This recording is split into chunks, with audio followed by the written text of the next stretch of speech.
Good evening, everybody. Happy International Women's Day. I'm Heidi Russell, founder of International Women Artists Salon, and it's my distinct pleasure to be here to introduce our 5th annual Salon Symphony. I'm hoping that we have a few more people coming in from upstairs, but wow, I can't see any of you anymore now. Anyways, as I mentioned, it's my distinct pleasure to be here. We've partnered with Dixon Place for 5 years now. This is our 5th year. Our first 2 years for Salon Symphony, we're here at Dixon Place, and we're back now for the main stage, so we're really, really excited. And we also hold our monthly Salon Lounge at Dixon Place Showcase, which is on the 3rd Saturday of each month, 7:30 to 8:30, so please come back and see us monthly here at Dixon Place. Many other things going on, but I'm not going to delay because we have so many wonderful countries and women creatives from around the world to honor tonight. But I'm also speaking for Dixon Place tonight, since I'm their women representative. So, so thank you from Dixon Place for you being here. As you see in the program, you can learn all about what they do. They support emerging and mid-career artists of all disciplines, and they provide this amazing platform upstairs, a free lounge, as well as a reasonably priced showcase stage for artist groups and individual artists. And so please donate to them anytime during the year. This is our 30th anniversary. So congratulations to Ellie Coven, the founder of Dixon, and all of Dixon Place. Please give them a hand. And just a reminder, please have your cell phones either on vibrate or shut off. Emergency exits, you can see. You can see the red sign, so be sure you know where the exits are. We have many things going on over here during intermission. You can get some goodies. You can buy raffle tickets, purchase for $1 or suggested donation of any amount for voting for your favorite country tonight. And the proceeds will be donated by the winning artist to their country, to a woman or girls charity in their home country, and IWAS will match that. So please be generous if you are able to tonight, but just having your spirits here and your attention in this on this great day, we appreciate it. So I think, like I said, I could go on and on, but there's so many things. Follow us on our International Women Artists Salon fan page, internationalwomenartistsalon.wordpress.com, and engage with us throughout the year. So without further ado, I'm going to kick off the show. So Jenny Green is our amazing host, and is Jenny ready? Yes! All right, here we go. There she is. Welcome to Salon Symphony 2016. It's our 5th annual celebration of women's voices from around the world and across time. Thank you, it's amazing, right? Yeah. It's actually the 107th International Women's Day, so that's quite an important legacy. In 1908, 15,000 women marched in New York City in favour of parity and equal rights for women. So those are the footsteps that we're standing in tonight. We have a fantastic array of artists who are all going to be representing women artists from their nations, and we do have some opportunities for latecomers to slip their nation into the jar with our fabulous Symphony Smorgasbord, where you can just maybe donate a small amount of money and hopefully get your nation on the map. So it's important that all our voices are represented tonight.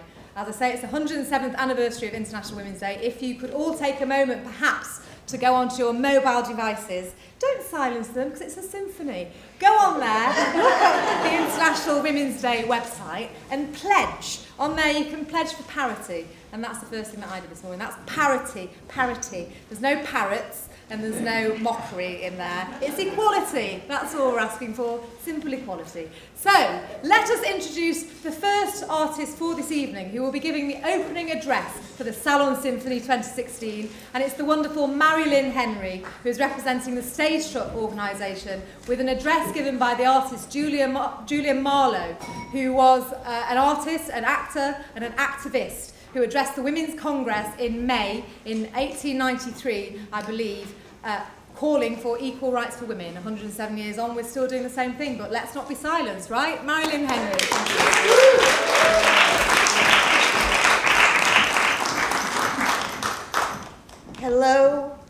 women. Courage and perseverance have been woman's battle cry since the year 1660. The courage of Charlotte Cushman is too well known to make a review of her untiring perseverance and the heart-rending episodes of her life. Consider the life of Mrs. Lander, who, besides her valuable services in the dramatic field, in commemoration of the death of her husband, who died from wounds received in battle, took upon herself, with the assistance of her mother, the entire charge of the hospital department at Port Royal, South Carolina. It is often stated that women are lacking in most walks of life in the faculty of creative genius. Mr. Ruskin, in speaking of the necessary qualities that form great artists, says, first, sensibility and tenderness. Second, imagination. Third, industry. Woman's nature is alive to all of these conditions. It is then no wonder that women on the stage have accomplished great things and will accomplish greater things in future when such women as Modjeska, Ellen Terry, Eleonora Duse, and the matchless Bernhardt continue through inspiration to show their genius to the world. Woman's place upon the stage is absolutely unquestioned as man's. The actress has advanced the whole cause of women, since every individual triumph raises the estimation in which the intellectual achievements of a whole class are held. Woman is better understood because she is faithfully portrayed. She is more highly regarded because of the ability to make a faithful portrayal a powerful moral influence in the educational sense. I thoroughly believe it is the duty of mothers to foster in the hearts of their children a serious consideration for the better forms of dramatic literature and dramatic representation, so it shall be regarded as an amusement combining a means for intellectual control and artistic suggestion presented in an attractive and suggestive manner. That woman is capable of arduous effort and untiring devotion has been fully demonstrated upon the stage. She has helped to elevate the drama to its rightful place and to make true what John Morley says. At the playhouse door, then, we may say to the doubting, enter boldly, for here too there are gods. Thank you.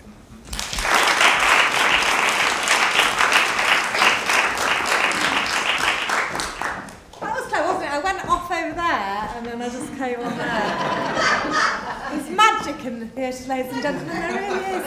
Still, Julia Marlowe wasn't wrong.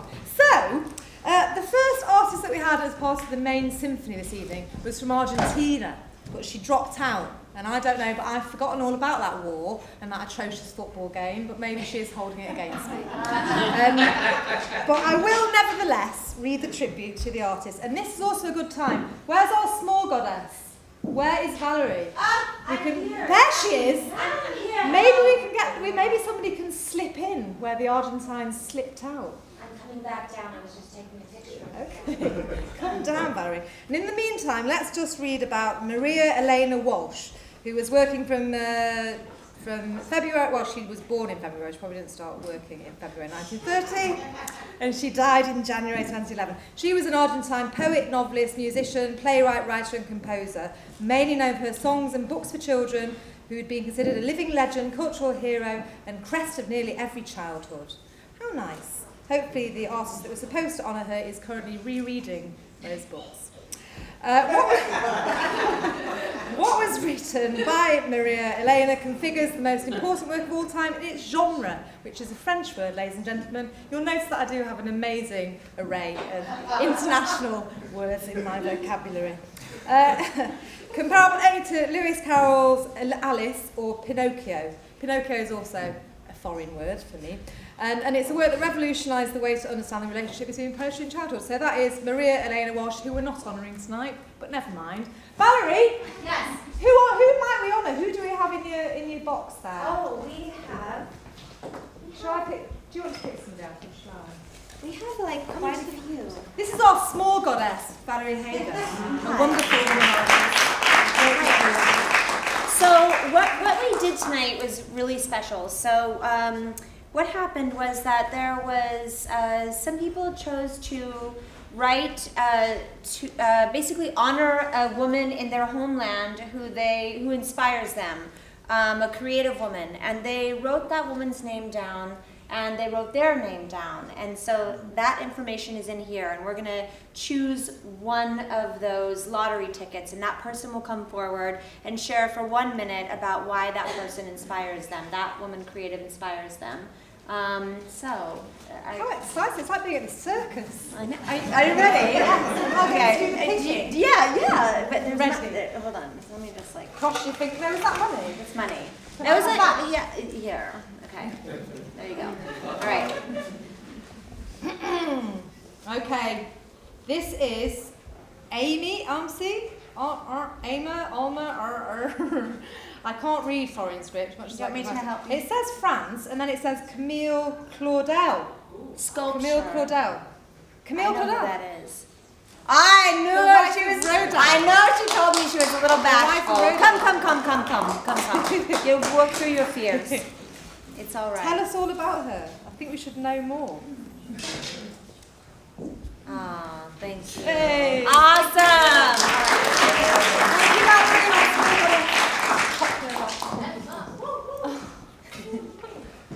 So I have to talk about this artist. So I'm a sculptor, and I was very inspired by the life and the work of Camille Claudel. I'm sure everybody know Camille Claudel and Rodin. Rodin and Camille Claudel. The lover of Rodin. Yeah? Everybody know? No? Almost? So it was at 19th century, end of 19th century and beginning of 20th century. So we can say that Camille Claudel was the first sculptor who wanted really to be a sculptor, because at this time women couldn't be an artist and are not they are not taken seriously, and so she fight for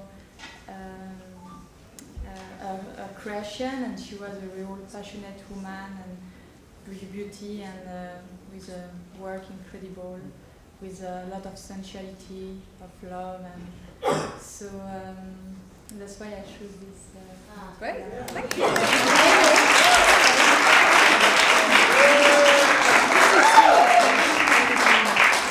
Oh, that was just exhibiting the Manchester kiss there, which is just one-sided, if you're lucky. Speaking of Manchester, yes, it's my homeland next. Ladies and gentlemen, well, half of my homeland, like 3/4 probably. It's England. The lovely nation of England is represented today by the wonderful Emily Eden, who will be singing a piece by the wonderful Amy Winehouse. As you know, Amy Winehouse tragically died very young in 2011. She was an English singer-songwriter known for her sultry vocals, and in 2003 her debut album Frank was a critical success. In 2006, Back to Black, which is the song that Emily will be singing, led to 5 Grammy Awards, making her the first British female to win 5 Grammys in one night. By 2008, unfortunately, her drug problems threatened her career and she died in 2011 of alcohol poisoning. Since then, Amy's family have set up the Amy Winehouse Foundation, which is a charity to help young people who are suffering from abuse problems. So she has left a fantastic legacy behind her, as well as her song, which Emily Eden will be honouring for us tonight. Emily Eden.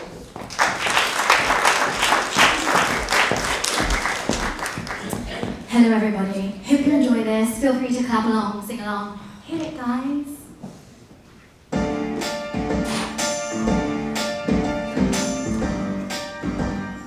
Oh, there's so many of you here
English women, in my exhaustive research into providing an excellent hostessing experience for you all this evening, I dug out a copy of Mary Wollstonecraft from Strand.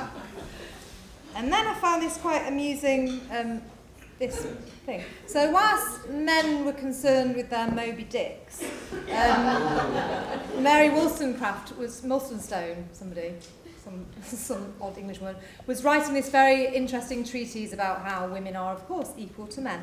And she wrote this as an address to Monsieur Talleyrand, who had just written the independence documents for France, which smoothly leads me into the next artist as well. I don't know how I even managed that. So just briefly, Mary Wollstonestone wrote, "Sir, having read with great pleasure a pamphlet which you have lately published, I dedicate this volume to you, to induce you to reconsider the subject and maturely weigh what I have advanced respecting the rights of women and national education, and I call with the firm tone of humanity, for my arguments, sir, are dictated by a disinterested spirit. I plead for my sex, not for myself. Independence I have long considered as the grand blessing of life, the basis of every virtue, and independence I will ever secure by contracting my wants, though I were to live on a barren heath." So said Mary, way back in the 18th century. And our next artist this evening is indeed from France again, who seems to have been hogging the stage a little bit this evening. Watch out. So we have artist Sophie Malarat, who is currently working in New York City, and she is honouring Simone Yoyette, who was the first black woman surrealist who was born and grew up in Martinique. She was the only woman in the Légitime Défense group, also active in the Surrealist group in Paris. Her poems were published in the group's journal. Her surviving poems, though few in number, mark a significant turning point in Francophone West African literature. Here is Sophie Malaret from France. I moved to Paris and married some fellow John Monroe, but she died soon after. She died at 23. So this is Yoyote. Pyjama vitesse. Speed pyjama, pyjama speed. Like pyjama guilt with azure et bacolong, tracking atmospheres and dance. La pavane du silence. La pavane of silence and Je juice. m'émeus. I am moved. So be it. Et si But je no, restais douce et le and pays if I était droit departed de softly and the real country of myself, la like me, pyjama doré, les and I bronzés de sigh, nuit, like pyjama, heat and gorgeous with myself spear, and west of all gilt with azure, my pyjama, bustle hammer gilt with azure, so cold, bacolon and Jew, and you've made it, et juif et vous y êtes, et juif et vous y êtes, et juif et vous y êtes. C'est un autre poème de Another poem by Yoyote. Madame Yoyote, c'est un tout qui tombe. Mais c'est Yoyote? Over there everything was falling, here nothing is falling. Gênée, froide, Embarrassed and au temps cold. splendide où j'étais In that nue, splendid je pense à time, when I dire was naked, I think about saying, in the gênée, splendid froide, time when I was au temps naked, splendide où j'étais nue, je pense à dire, loin de là, far from there, sonore. From feet to head, From there, the sonorous shadow. feet to head, Loin de là, des pieds à la tête, l'ombre sonore. crie comme la chouette, Screams j'ai peur de ses like yeux. a hound, Screams I'm afraid of like a those hound, I'm eyes. afraid of those eyes. Désir Crie tourne, comme la chouette, j'ai peur de ces yeux-là. Attendons les eyes for the first for the roots. first roots. Désir atone, Agit des premières racines. comète vivante sur le Tout dessus, dire. telle qui s'enfonce également. Living n'a connect pas on la the source du peak, plaisir such one dwells, who likewise plunges, does not possess the source of pleasure, does not possess the source of pleasure, does not possess, I was like the rocks, À ma mesure, compass, immanent, tel un truncated, like a weight, evil-witted, evil-minded, evil-minded, evil-minded, that obsesses me. but the rover makes me change place and ink to my measure, like a weight, Tourne. a liquid that obsesses me, finds its way back in a dream, it turns, it tourne, it tourne, it tourne, it tourne. Pyjama vitesse. Mon pyjama doré d'azur et bois colombe, les atmosphères tranquilles et denses, la cavale du silence léger, pour...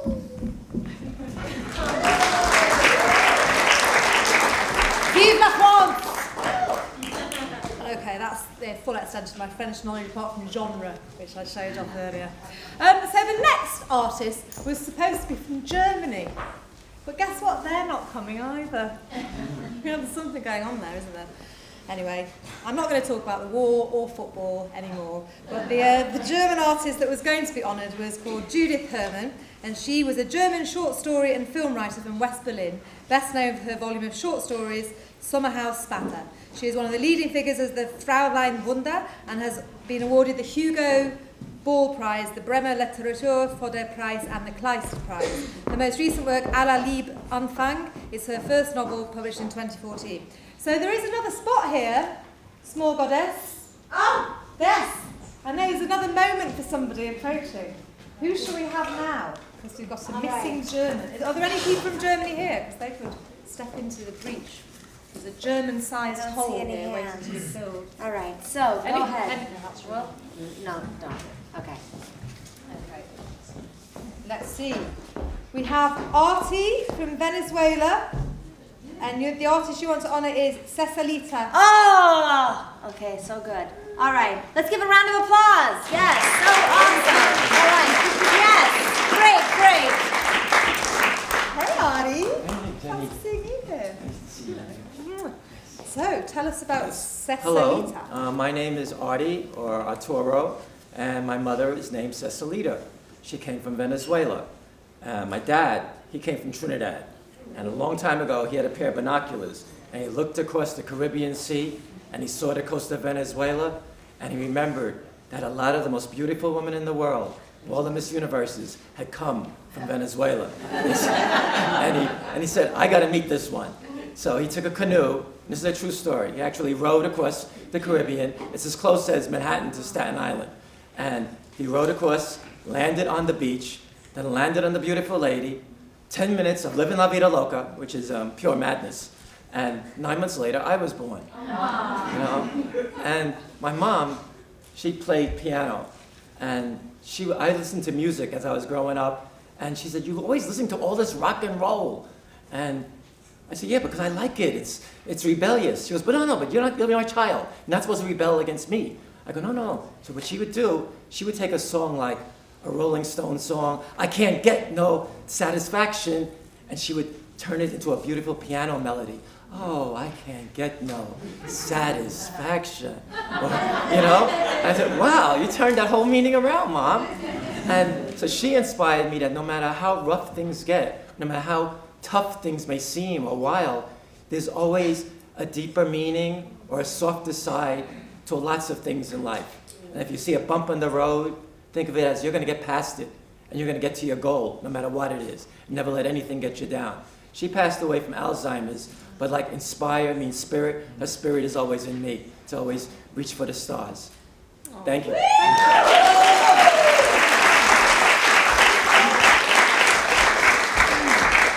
I'm sure that was much more lovely than that German one would have been. Anyway, so next on the running order, I do like Germany. Next on the running order we have Hungary, and that is represented by the wonderful New York-based artist Ella Verez. She will be performing the work of Anna Nushi Keleman, who is a Hungarian folk artist. She mainly paints on old furniture. This constricted art form preserves the traditional motifs. She actually finds freedom in her colour choice and design. And on International Women's Day, you'll be hearing a story about her as a child. Here is Ella Verez.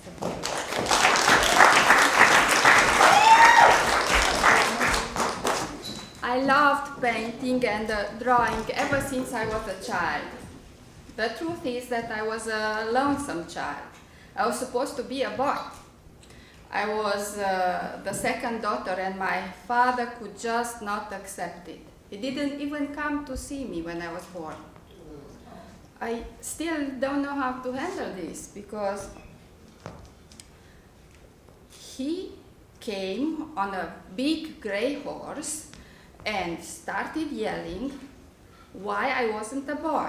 Meanwhile, my poor mother was crying out of pain. She was just crying, and instead of getting off from the horse and come inside and take a look at me, he just turned around and left.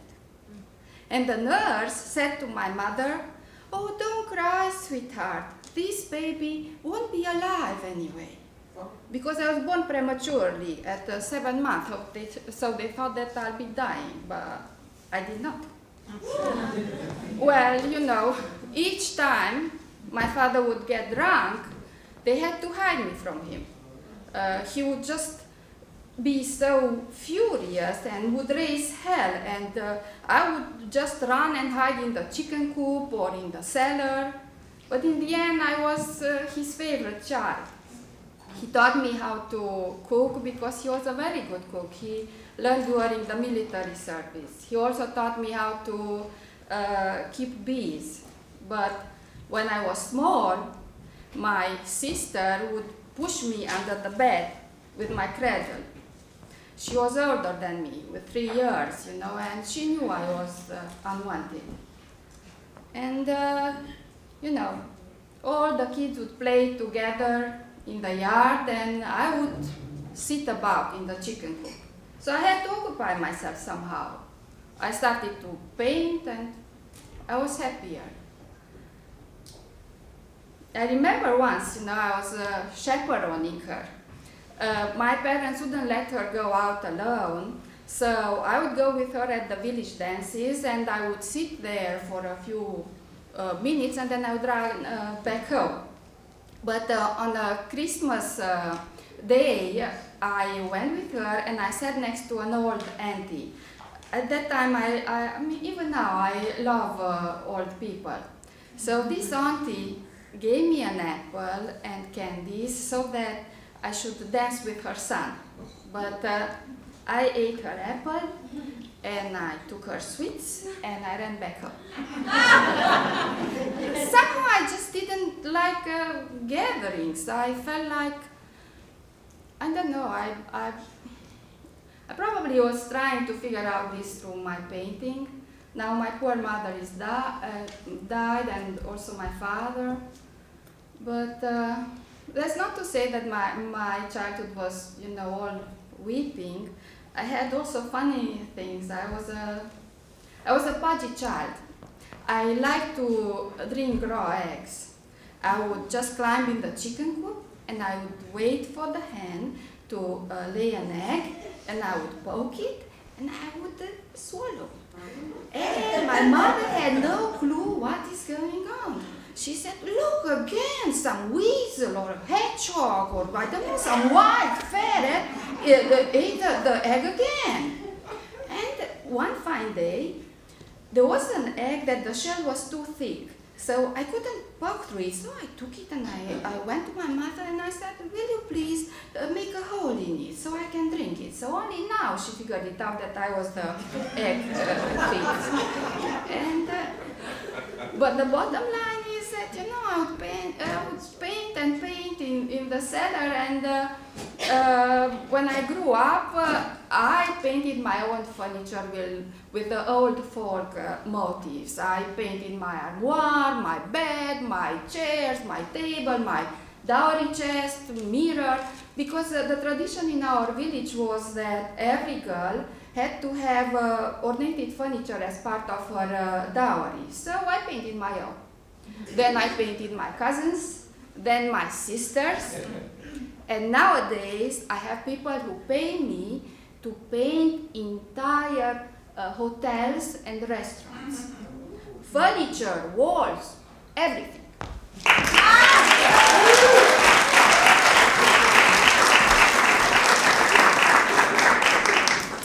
Delicious. Raw eggs are us.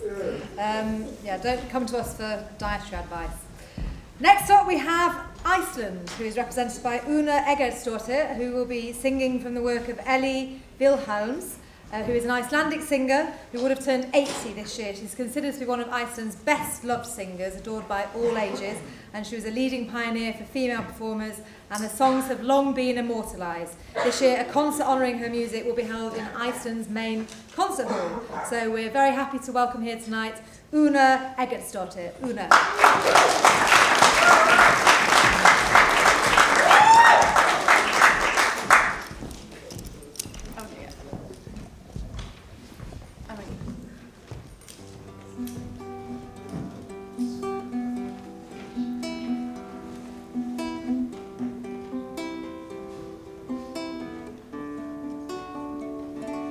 Heyr mína bæn, mildasti blær, berðu kveðju mín yfir höf, syngdu honum saknaðar ljóð, vanga hans blítt, vermir þú sól, veru mjúkum, kistu hans brá, ástarorð, hvísla mér frá.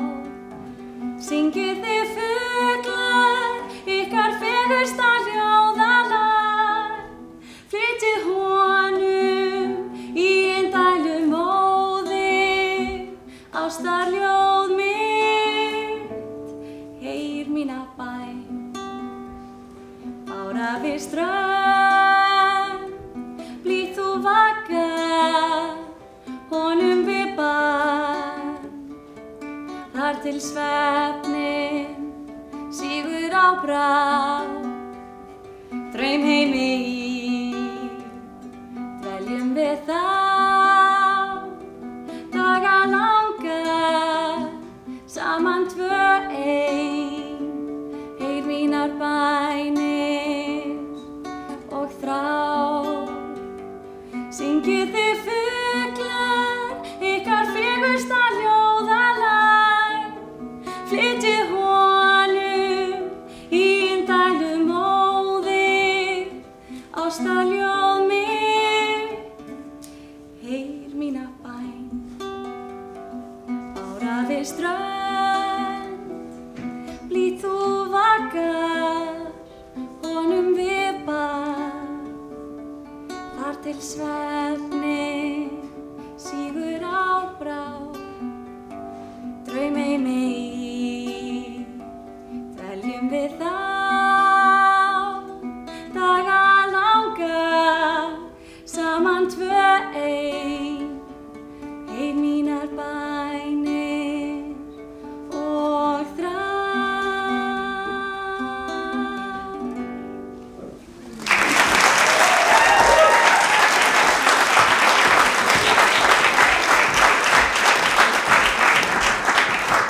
Future Bjork, you saw her here first.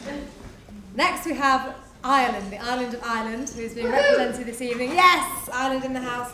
We're by Catherine O'Sullivan, who is performing the work of Maeve Brennan, who was a short story writer and a journalist who moved to the US in 1934 and became a famed writer on The New Yorker. She wrote The Long-Winded Lady, that column, and various other, which included various sardonic observations of life in New York City.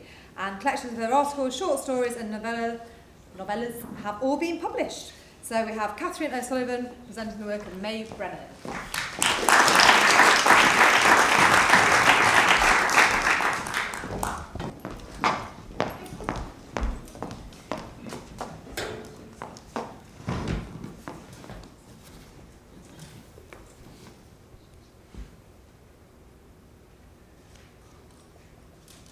Have you noticed?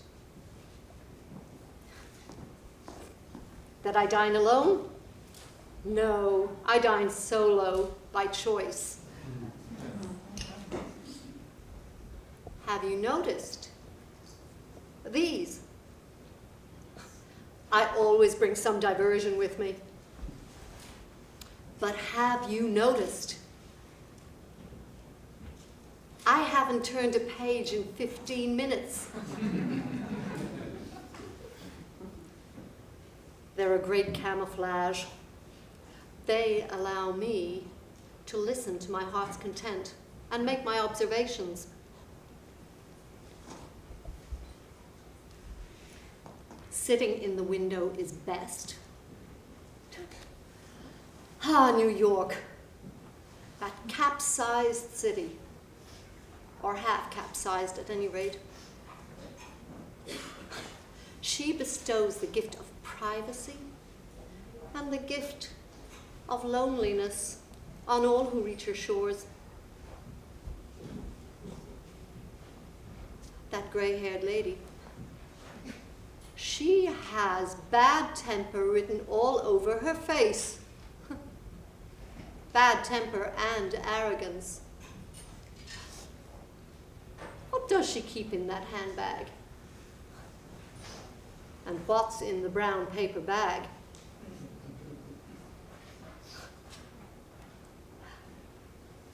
That man is using his companion's sunglasses as a mirror to comb his hair.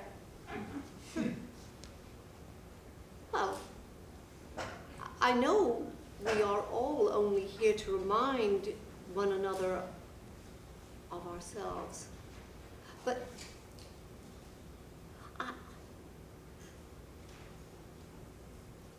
I would not like someone to walk up and look into my face as if it were a mirror.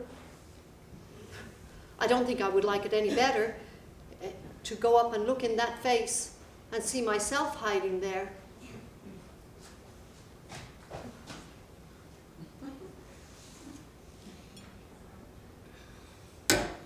Oh, fuck.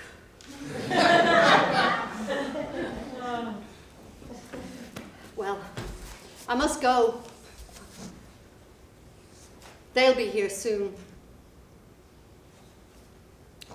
They mustn't find me. Well, you know very well who I mean. No. They. I'm not going to mention their names, not in a cafe.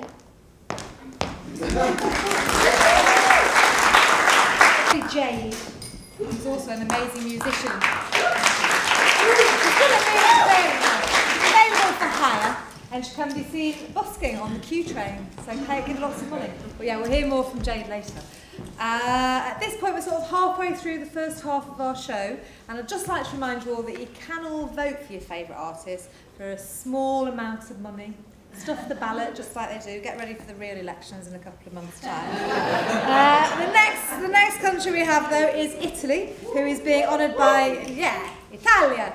New York artist Elena Grosso. Elena will be presenting work from Giovanna Cordova. Giovanna is a theatre teacher, author, director and talent scout who started in 2000 the cultural association Tema Cultura, and in 2010 she obtained the recognition from the Veneto region for her activity.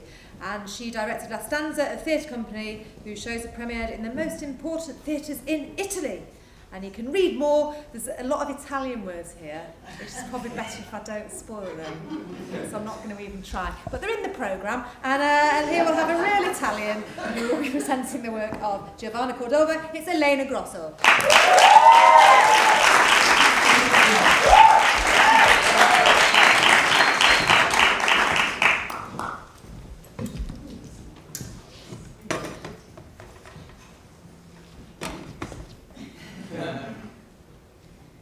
This piece is called Adolescent.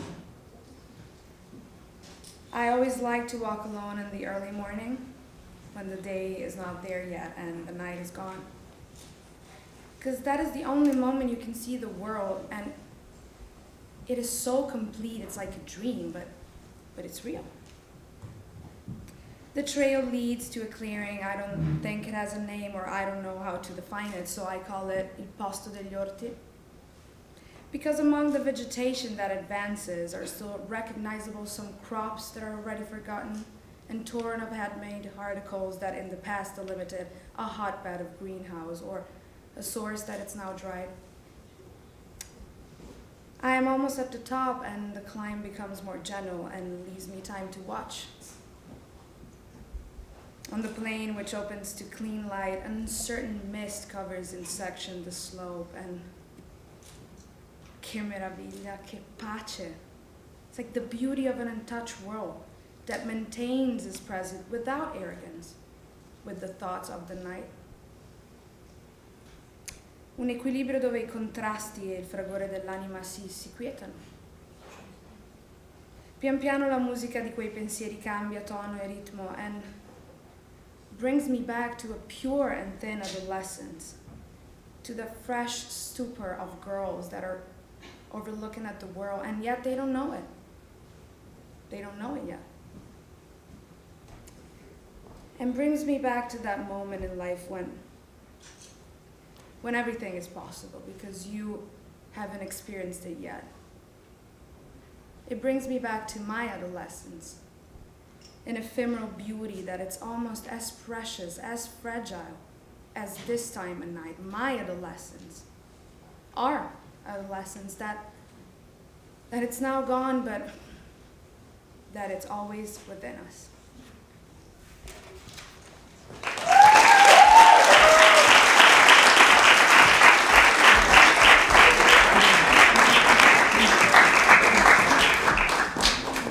Much nicer that side. So we're actually going... Sorry. We're going to a completely different continent now.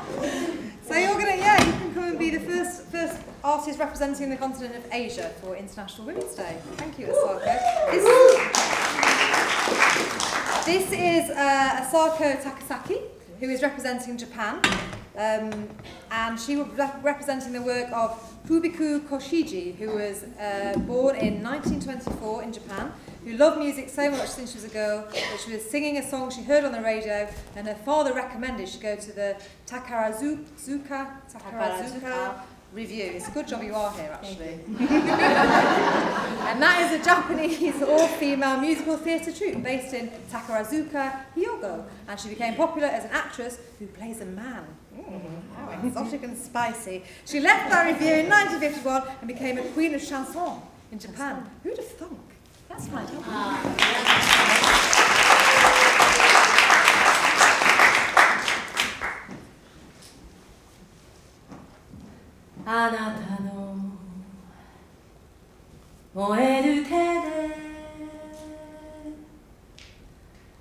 Atashi o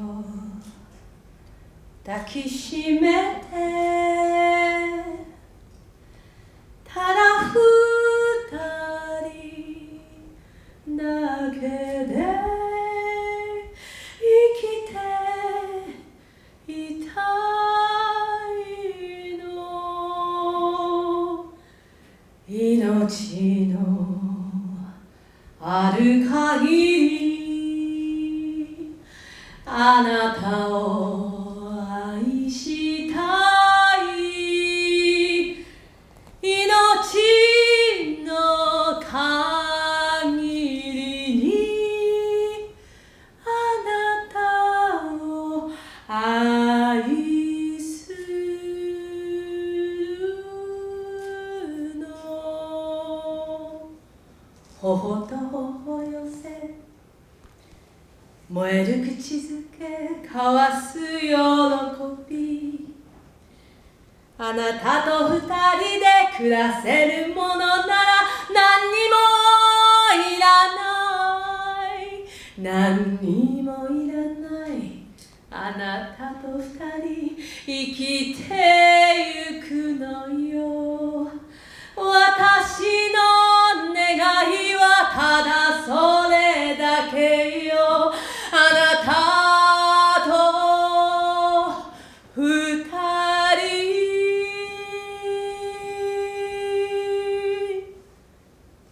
口づけを交わすのよ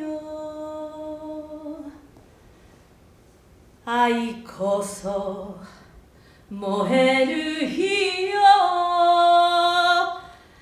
私を燃やす火心焦がす恋よ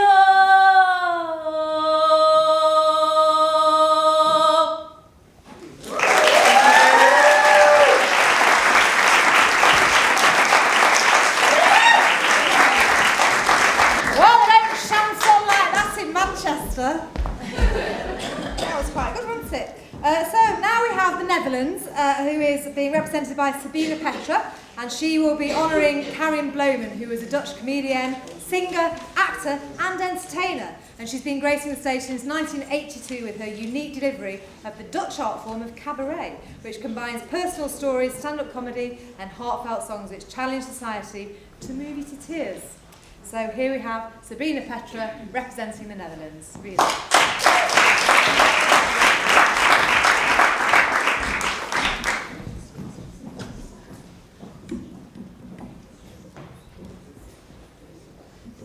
I will sing for you a little bit of Karin's song, Geen Kind Meer, which means not a child anymore. And it's about the emancipation of the women from their mother until the day that your mother passes away and you understand you can never be a child again. Je leeft je eigen leven, wat zij er ook van vindt. Je bent al lang geen kind meer, al blijf je ook haar kind. Je wilt erover praten, maar niet op haar manier. Je zult haar best verdriet doen, maar niet voor je plezier. Wat moet je nog met haar en met haar ouderlijk gezag? En dan opeens, dan is hij er, die dag. De dag waarop je moeder sterft. De dag die al je dagen van dan af aan wat grijzer verft. Al hou je niks te klagen. Je hebt je goede vrienden nog. Die staan je ook dichtbij. En als je soms een minnaar zoekt, dan staan ze in de rij. Maar niemand die meer weet hoe je met je pop kon spelen. En niemand kan nog ooit je vroegste vroeger met je delen. De dag waarna je nooit meer kwetsbaar wezen kunt en klein. De dag waarna je nooit meer kind zult zijn. Thank you.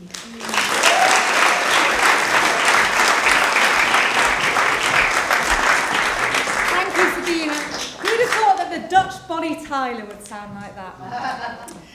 Next up we have New Zealand, and this is being presented by our stage manager for this evening, the wonderful Indigo Cody Paul, who did a very invigorating warm-up previously, which I'm still rather excited about. Indigo will be representing Catherine Mansfield, who is a short story author and poet influenced by both a childhood spent in Wellington until 1903 and the bohemian life she crafted for herself in Europe. She's one of New Zealand's most beloved early female artists. That's Catherine Mansfield, being represented tonight by Indigo Cody Paul.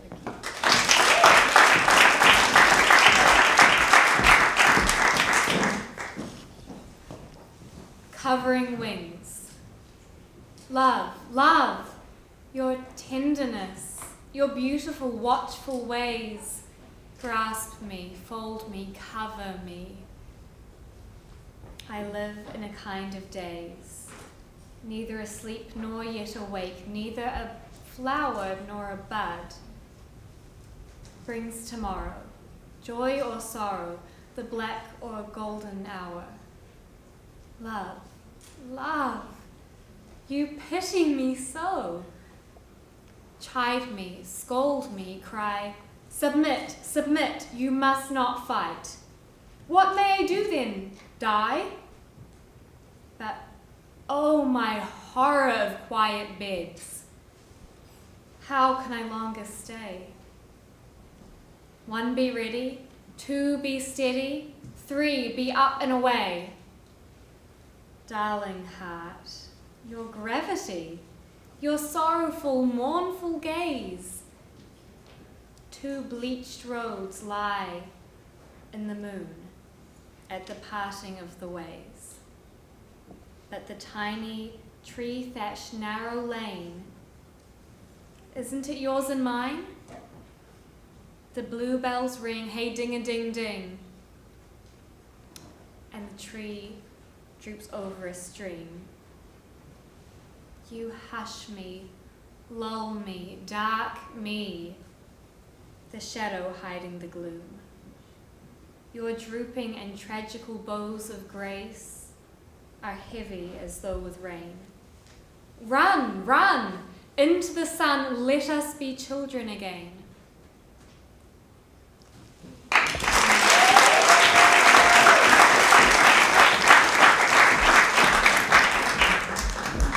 Our first Antipodean artist of the evening, and she wasn't even standing on her head, so that's amazing.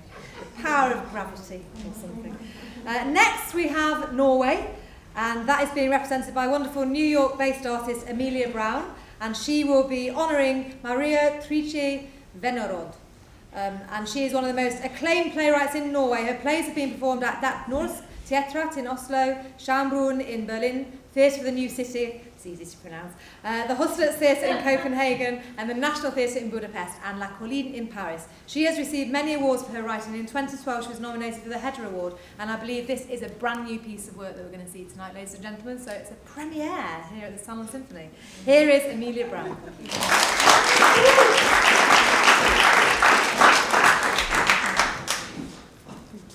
I'll be reading a piece from her new play, White Bear. Girl, girl, girl, girl, who's the one who sleeps by your side? Girl, what if he's ugly? Girl, you don't know, you wouldn't know. Girl, what if all your happiness is just a mirage? Girl, just a scam, girl. Oh, you don't really know. Perhaps you're not happy at all, even though you think so. Let me give you a piece of advice. When sleep comes creeping and the dream is complete, and joy fills your heart because he who sleeps on your lap makes you feel so, gently, gently get a candle and gently, gently have a look to see who he is. You must get a glimpse. What if he's prettier than you can imagine? What if he's uglier? What if he's weird? What if he's ordinary? You must get a glimpse. Dear little girl, I hear you say you're satisfied, but little girl, you're not. You can't be satisfied. You wouldn't know how to be satisfied. You can't be satisfied. You can't be satisfied. If you don't know if you should be satisfied, you haven't had a chance to see who sleeps by your side. You can't be satisfied. I light the candle. I watched him fall asleep. I stroked him tenderly. He's kissed me tenderly and held me tenderly. And now he's sleeping. I sneak up to him. I sneak onto him. I find the candle. I light the candle. I must get a glimpse. And there he is. Look at him. Look how he shines and brightens in the darkness. Look how beautiful he is when nobody sees. Now I see everything I've been longing for, what I've been dreaming about. And he's even more beautiful. Even more beautiful. Pure, frail, sharply outlined, the profile of his face throws shadows, yet more pleasing on the wall. The drop. A drop drips. 2 drops, 3, drop, drip, drop, tallow. Girl, what have you done? You ruined it all. Everything is gone. There's nothing left. You ruined it all. I'm cursed by a witch. I'm bewitched. I'm bewitched, and the witch who casts a spell upon me is your own mother, living as she is in your mind. Yes, the witch is within you. The woods are within you. Bewitched is what you are. And you yourself are the witch.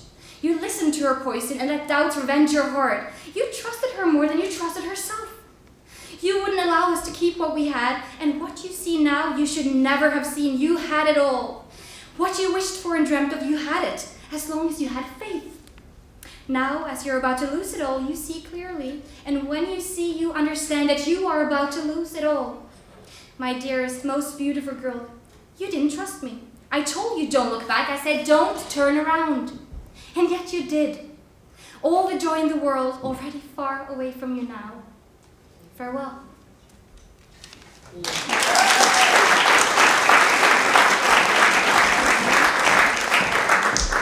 You saw it here first, ladies and gentlemen. Thank you, Emilia, and thank you to Norway. So we have just one more of our regular series of tributes to international women artists in the symphony before the intermission. So before we go into the intermission, when you have many opportunities to spend money at our lovely smorgasbord table over there, buying some delicious Grasmere gingerbread that I made at 3 o'clock this morning, and then some lovely churros, and also the lottery or the raffle, something like that, some great prizes in there, some wine. I like wine, so if anyone wants to win the raffle. And then vote for your favourite country, vote for your favourite artist, and stick some pins in the boards and join in the smorgasbord. But before we go into our final symphony act proper, let me just explain to you where some of the money from tonight's going towards. The Symphony 2016 beneficiary is an organisation called Write Girl, who through one-to-one mentoring and monthly creative writing workshops give girls techniques, insights and hot topics for great writing in all genres.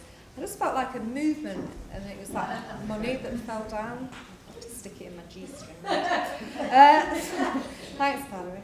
Yeah. So that's the work. It's basically to help women and girls all over the world to write about anything. Workshops and mentoring sessions explore poetry, fiction, creative non-fiction, songwriting, journalism, screenwriting, playwriting, persuasive writing, journal writing, editing, and more. So obviously, you know, the pen really is the sword. Sometimes the voice is too, but that can get you into trouble sometimes. So that's our beneficiary charity tonight. So now we have Puerto Rico, who's bringing the symphony this evening, but then we have a special treat before the intermission. But Puerto Rico is being represented by the New York artist Ibeth Massari, and she is honouring tonight Julia de Burgos, who is a poet from Puerto Rico and an advocate of Puerto Rican independence, who served as Secretary General of the Daughters of Freedom, the women's branch of the Puerto Rican Nationalist Party, and she was also a civil rights activist for women and African Caribbean writers. So here we have Ibeth.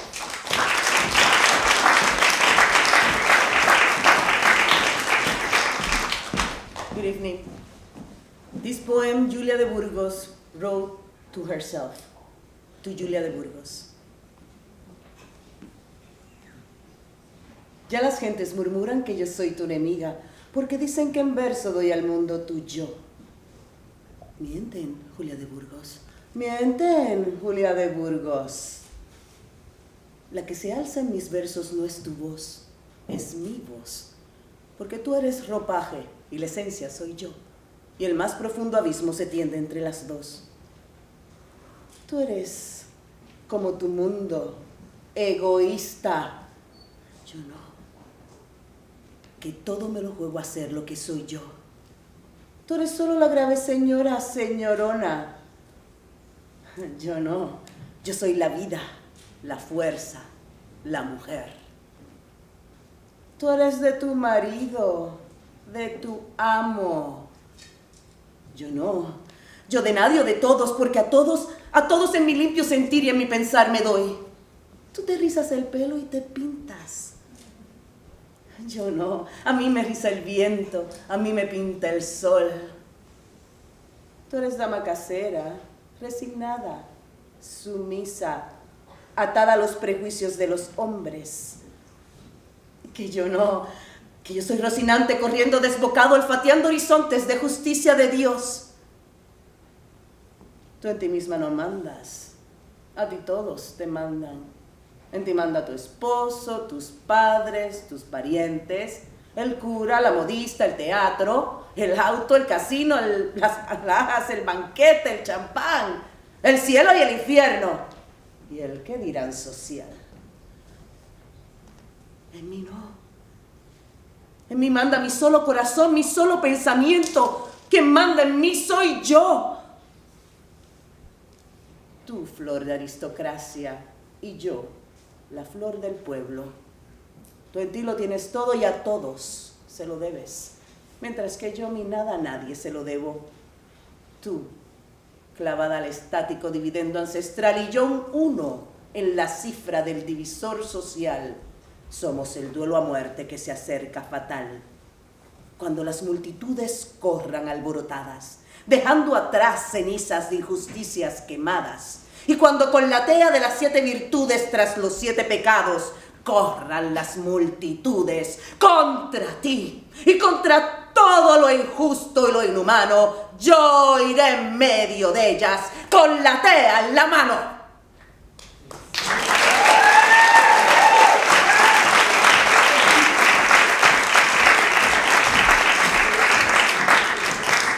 How revolting. Very, very fabulous as well.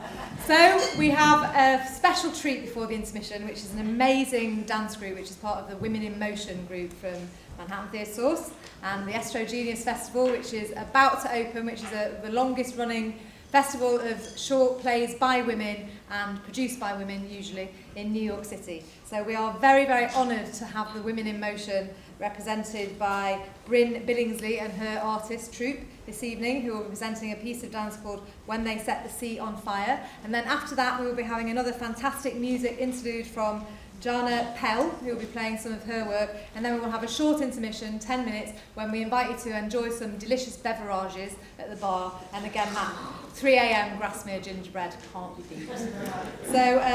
So Bryn is a New York-based contemporary, Bryn Billingsley, an artist, is a New York-based contemporary dance company creating movement landscapes, and When They Set the Sea on Fire is a truly beautiful piece of work, and we hope you enjoy it.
shortly to see who's been buying those flags. But before we do, we're not going to do it quite yet, Valerie. Before we do, we've got some fantastic musical entertainment from our wonderful artist Jana Pell, who played us in at the start of the symphony, and she played us in with a song called City Life, and she's going to be entertaining us with another piece called Machine. And then after that, we have the wonderful Jade, who showed us with her furniture moving skills earlier, who's also a fantastic musician. Jade and Mariah will be playing their song In the Morning. So we're going to listen to Machine by Jana Pell, find out more about her music at janapell.com, and then we're going to be listening to In the Morning by Jade and Mariah. Thank you.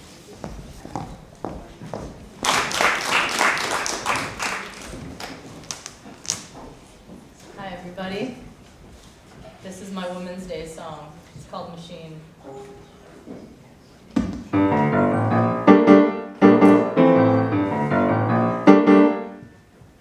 Well, if I want something, you better believe that I'll get it.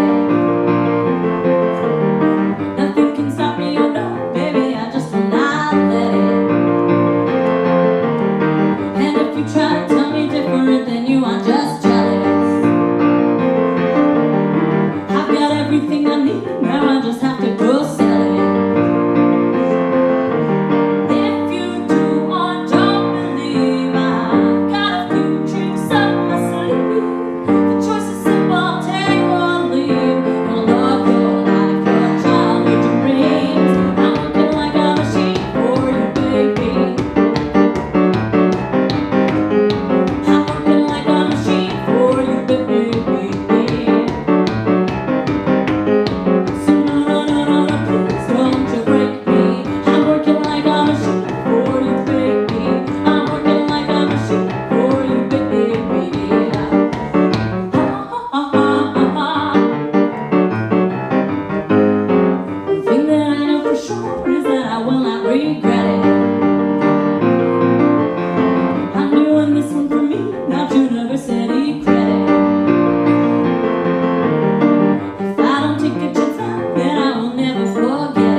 the morning, you know I was a mess.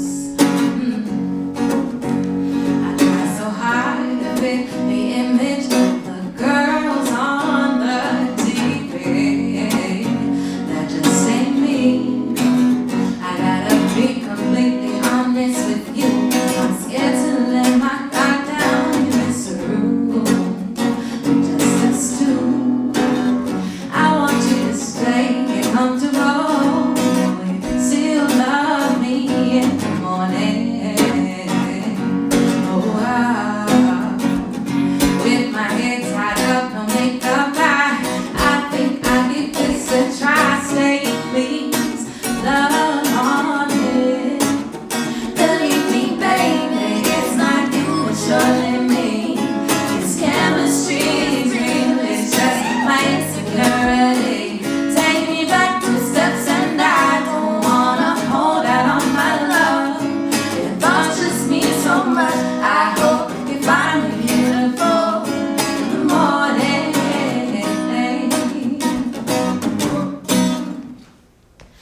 Here we are, I'm vulnerable, and you know that very well. Oh yes you do. You know just the right thing to do. Make me feel this way, oh yeah. I need to stay up. This won't be my last time in this room. I hope to see your face each and every single morning. Oh, with my head tied up, no makeup, I think I'll give this a try. Stay, please, love on it. Believe me, baby, it's not you, it's surely me. This chemistry is real, it's just my insecurity. Take me back 2 steps and I don't wanna hold out on my love. It bothers me so much, I hope you find me beautiful in the morning. Now I wanna let go of my feelings. I wanna show you how I feel. When we make love, you best be sure that you make me feel beautiful. Believe me, baby, it's not you, it's surely me. This chemistry is real, it's just my insecurity. Take me back 2 steps and I don't wanna hold out on my love. It bothers me so much, I hope you find me beautiful in the morning. I hope you find me beautiful in the morning. I hope you find me beautiful in the morning.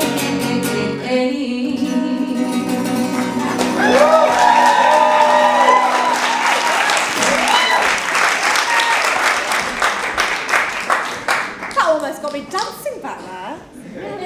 Thank you very much to Jade, Mariah and Jennifer for their fabulous music entertainment. Welcome back again to the second half of Salon Symphony 2016. And before we go into the rest of this evening's programme, Small Goddess. I'm coming. So obedient. How are we doing on the flags, Val? We have quite a lot of flags in here. Who's winning? Some made their own flags. Did they? Yeah. That's quite special, isn't it? Who made their own flag? Okay, so, well, India. Yes, we didn't have India. India's not represented. Is there somebody here from India? Oh, nice. Guatemala. Yay. Guatemala. Okay, they're friends. Babies. All right. Okay, so. Oh, the islands. We have 3 Irelands. We have 3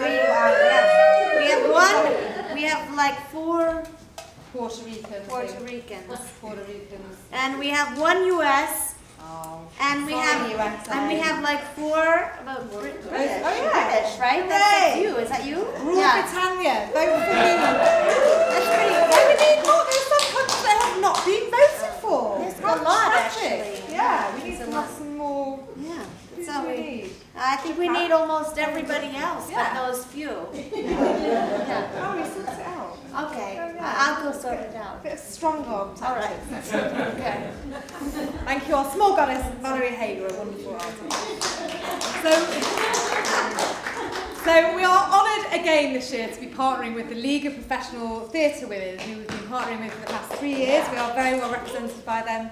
I'm also a proud member myself, and in particular with their international committee. So we welcome tonight Marcina Zakaria, who is co-chair of the international committee, who will be announcing some important awards. And then we will have their artistic presentation by Nana Ponce-Leon, who is representing Patricia Ariza of Colombia. Patricia Ariza was born into a peasant family in 1946, and for over 24 years she worked with women artists in the social movement. She's president of the Corporación Colombiana de Teatro, a non-for-profit organisation that creates performances and events with abused women who have left their homes, young people living on the streets, and people displaced by war, widows and their children from most violent regions in Colombia. It's not all about lots of fun and coat taking over there. There's obviously lots of major problems, and this woman is helping to address them. And she's been a member of the Magdalena Network and has written more than 22 books and plays of poetry and received numerous national awards for her contributions to culture and conflict. This is an amazing artist, Patricia Ariza of Colombia, who is being honoured by Nana Ponce-Leon, but before that we have Marcina Zakaria, who will be talking about the League of Professional Theatre Women's International Committee Awards. Here they are.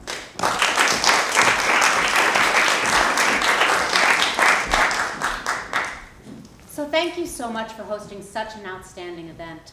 You know, each year we honor international theater women, and this year's Gilder Carnet Award, our nomination process is starting on March 15th. So anyone, even from the audience here, can go ahead and nominate an international theater woman for the Gilder Carnet Award. And 5 criteria are essential to the award.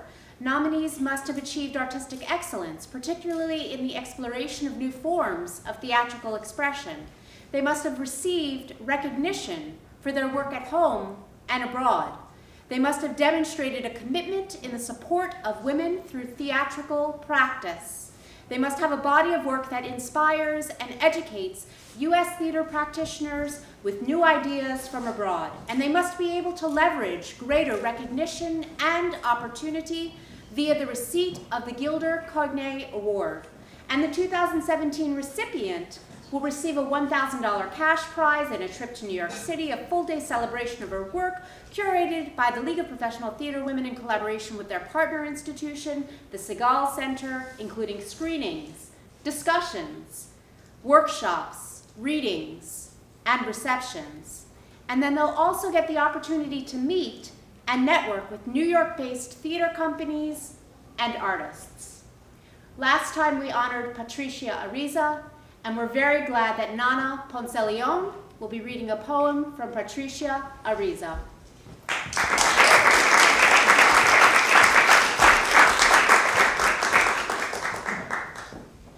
Hojas de papel volando, by Patricia Ariza. Leaves of paper flying. Nuestros muertos. A los muertos los repartimos como el botín de los ladrones. Despedazamos sus pensamientos, ocupamos sus lugares, con sus ahorros pagamos algunos gastos, repartimos sus trajes entre sus amigos.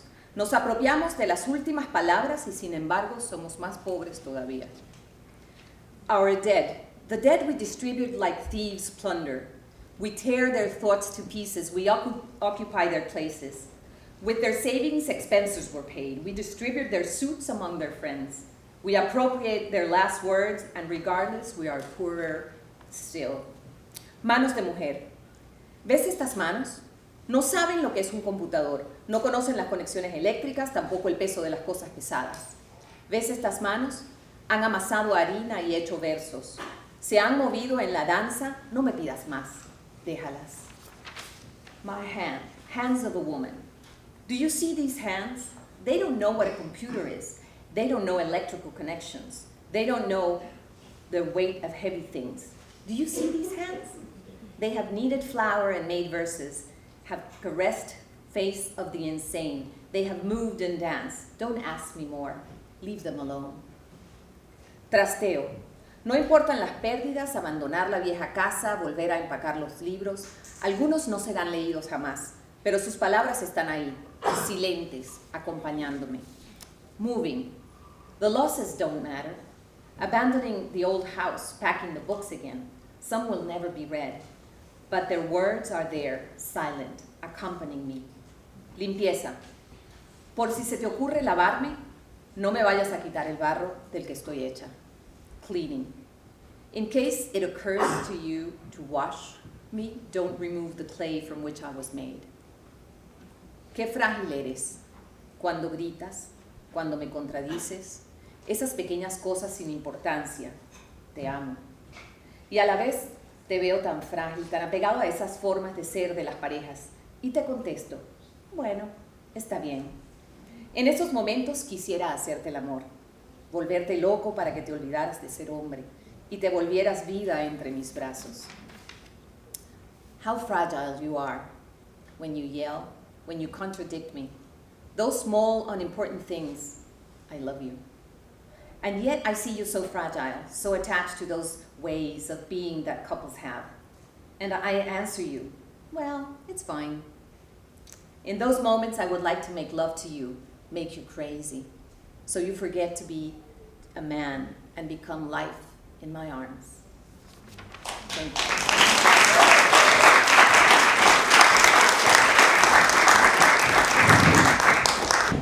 So support the League of Professional Theatre Women. Look at this fella. It's another shadow masculine stereotype carrying a gigantic sausage. Also representing the next phase in the evolution of writing about women's emancipation.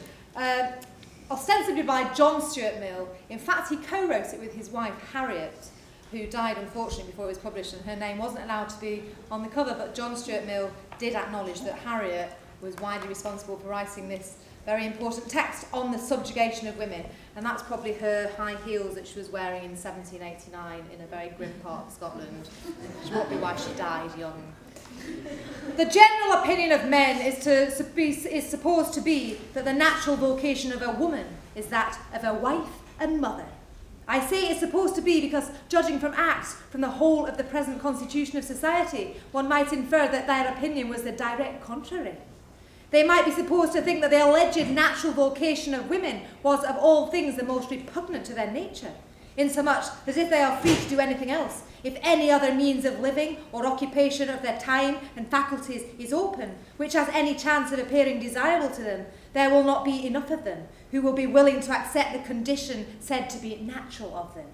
If this is the real opinion of men in general, it would be well that it should be spoken out.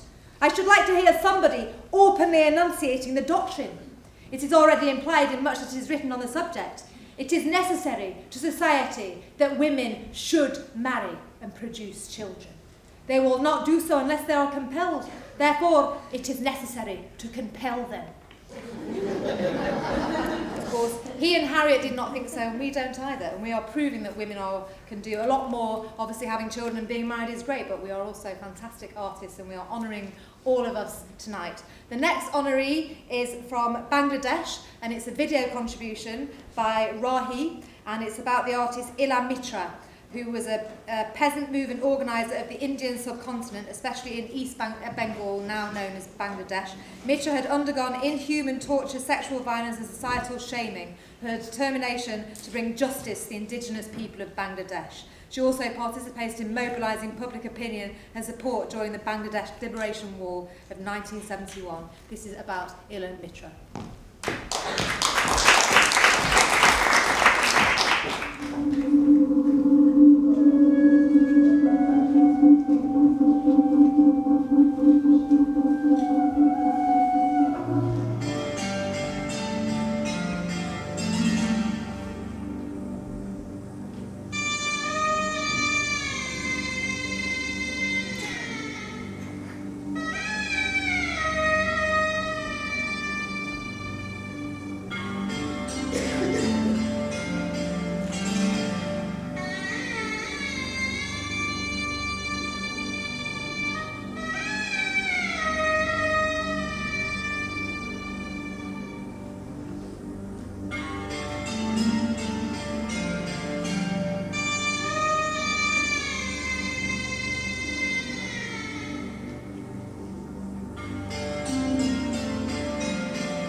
Thank you to Rahi for sending that all the way from Washington, D.C., where she now resides. The next nation we'll be honouring this evening is China, represented by the lovely Wenjing Wu, and she will be representing the writer Hong Zhao. Zhao was a writer born in the northeast part of China, and she lived through wars and revolutions in the early 20th century and published one of the greatest works in the history of modern Chinese literature. Tales of Hulan River, published in 1942, is a short story by Zhao based on her childhood experience. Here is Wenjing Wu.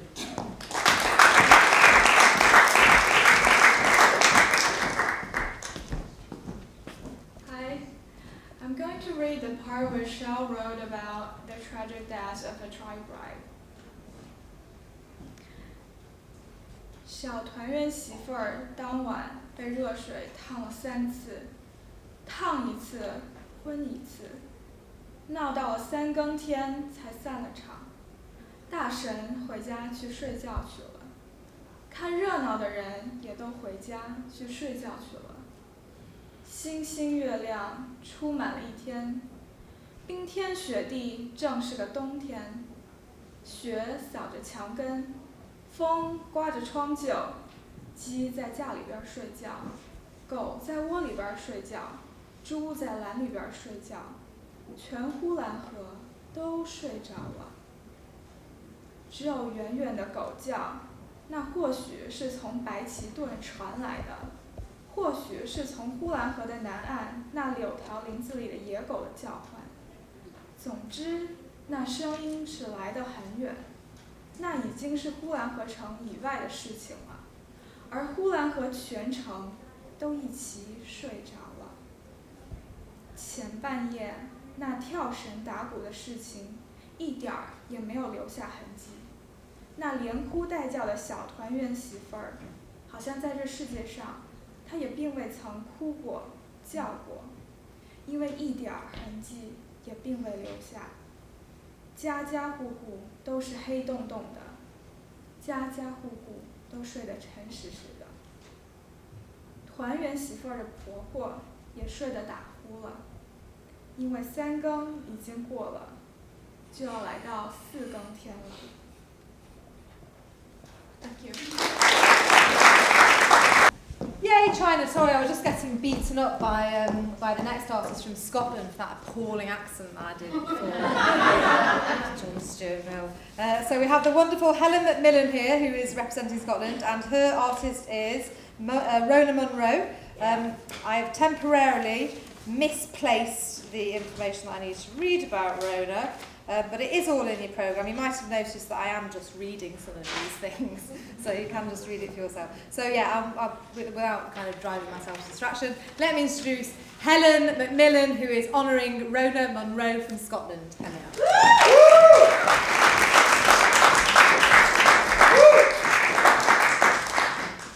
The last witch was a woman named Janet Horne. She was the final woman to ever be executed for the crime of witchcraft in Scotland in the early 1700s.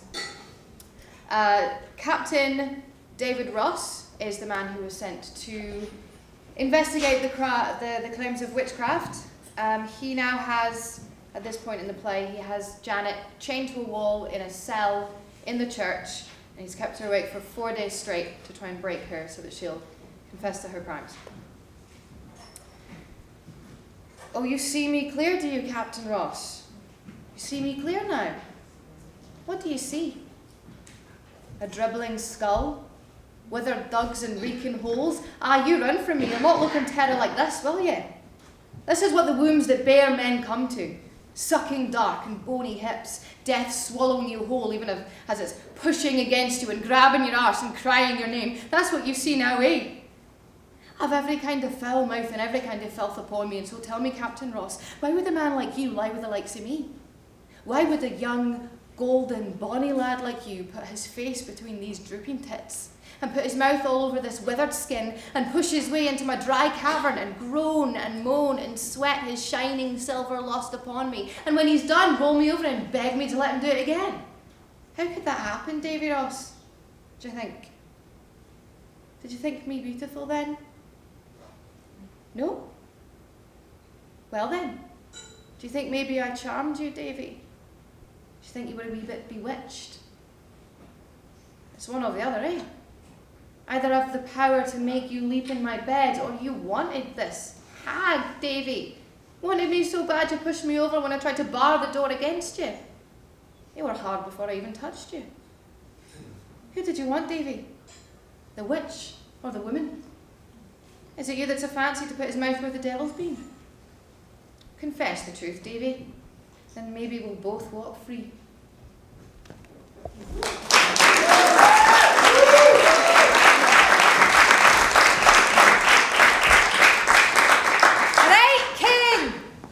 A bit Scottish, so I am allowed to shout things like that at random. Got a Scottish leg. I was born in Glasgow and my granddad was Glaswegian, so there.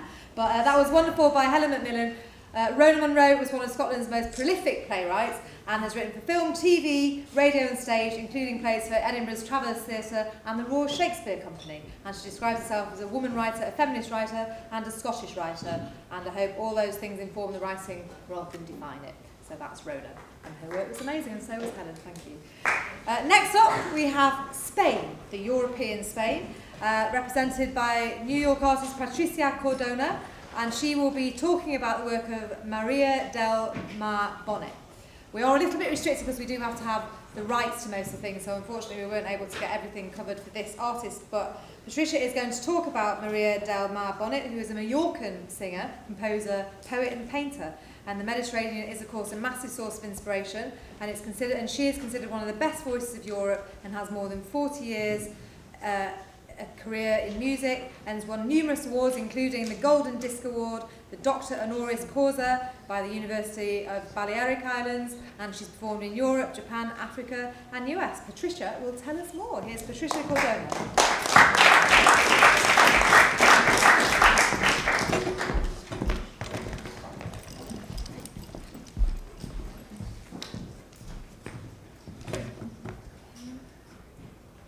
Good night, everyone. Maria del Mar Bonet, whose name translates into Mary from the Sea, is an artist who, from head to toe, will stimulate your senses. She stimulates your hearing with her voice and music, your sight with her paintings, and your touch with her ceramics, your taste and smell with her cooking, and plays with your brain, because when you listen to her music, you can actually taste and smell the salty Mediterranean Sea. See the landscapes, the mountains, the pine trees, and feel the sea breeze. Want the cooking? Buy her recipe book, La Cuina de Mu Mare, My Mother's Cooking. She finds beauty in everything. She sees the world in terms of lights and shadows and colors and sounds. She says, everything has a rhythm, poem or prose. You just have to find it. She has composed music to the most beautiful poems from Mallorcan writers. Her dream would be to live at the door of a farmer's market where she could see all the colors of the fruits and vegetables, the smell of the coffee and flowers, and the sound of people talking about what's going on in the world and its music. All her passion is reflected into her music, into her art. Maria del Mar Bonet, always loyal to her roots, never deviated from what her heart dictated. Even when traditional music wasn't popular, she never allowed new commercial fashions to influence her, and no agent managed to persuade her. They tried, and she understood why they wanted her to speak in Spanish or other more sellable languages, but she simply could not do it. She sings with her soul. And her soul speaks Mallorcan or Catalan.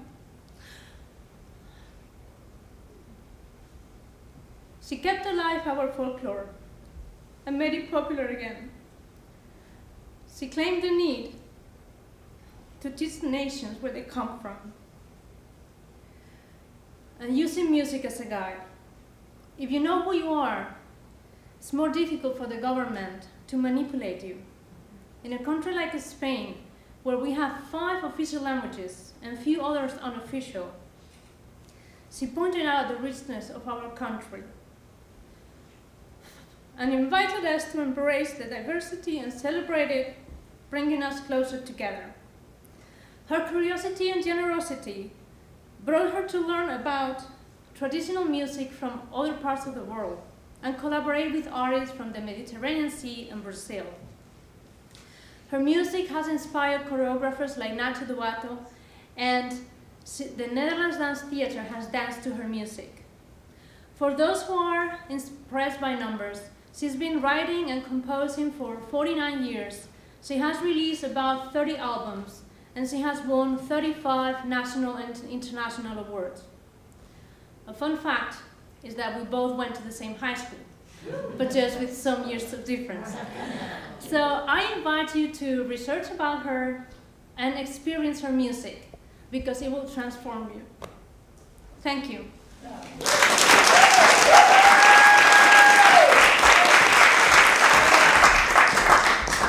Thank you, Patricia, for that heartfelt tribute. That was amazing. And if you do want to hear more about, or actually hear Maria del Mar Bonnet's music, then go to mariadelmarbonnet.net, and it's in your programme, where I just read it from. So you can find out more about her there. And yeah, the Balearic Islands are, of course, a very beautiful part of the world, lest we forget. Speaking of beauty from Europe, did you notice our lovely visual art contribution here? This is from the lady that came up in the first half from Paris, Aima Saint-Harion. No, Aima Saint-Hunon. Yeah, something like that. Anyway, so do they have names? Are they available for sale? Blue Dream. Blue Dream? They're beautiful. Yeah. Maybe we'll get Valerie to model them later as well. So we're very pleased this evening to welcome back one of the artists that we had at our first ever Salon Symphony, which was upstairs at Dixon Place in 2012. And that is Heather Archibald, who is representing St Kitts and Nevis. And she is presenting the work of an artist who was born in Dominica, but has lived in St Kitts and Nevis for many years. And she studied interior design in New York City and later opened the Potter's House studio, where she displays and sells her work. Carla Estefan is the name of the artist, and she is a potter, teacher of a craft, a mother, and a poet. So we have Heather Archibald, who is honouring Carla Estefan.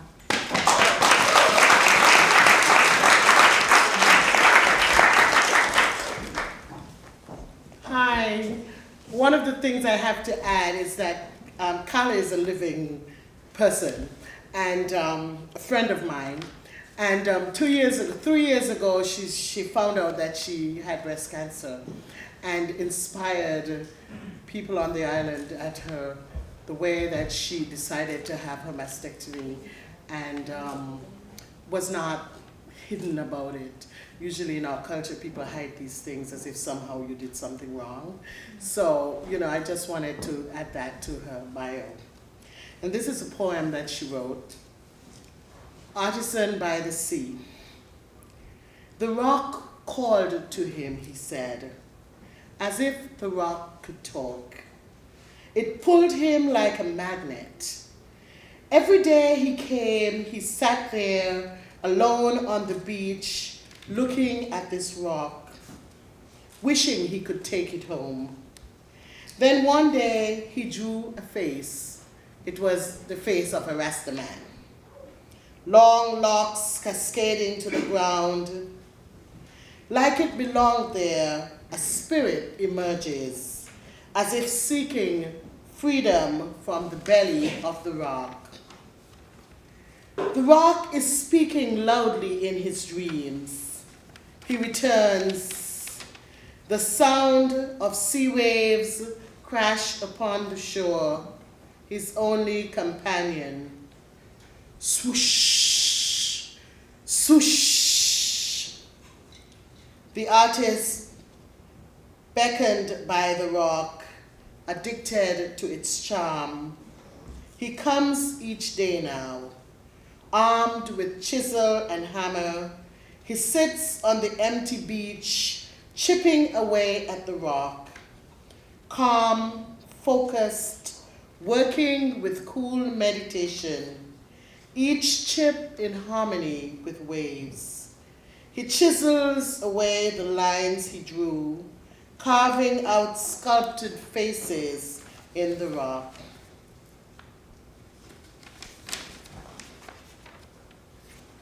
It has become his life's work. There will be no financial reward for his work. No great accolades will be bestowed.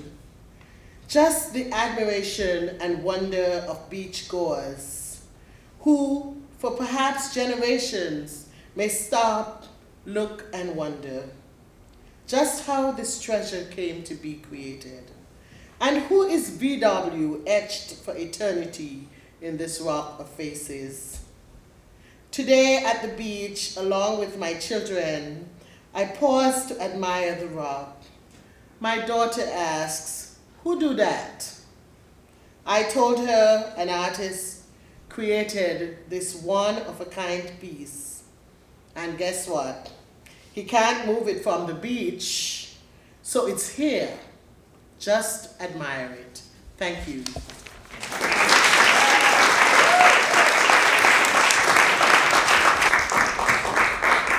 Wonderful, thank you, Heather.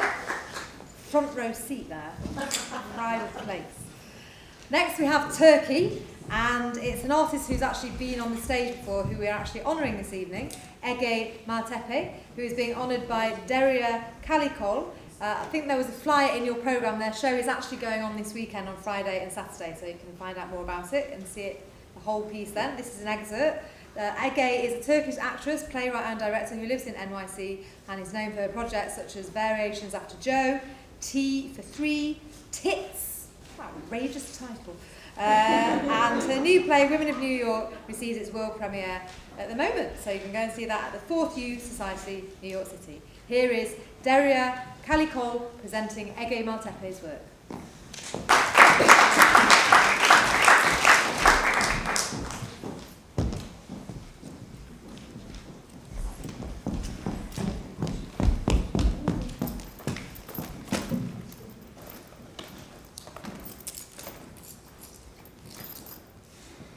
Everyone keeps telling me the same thing.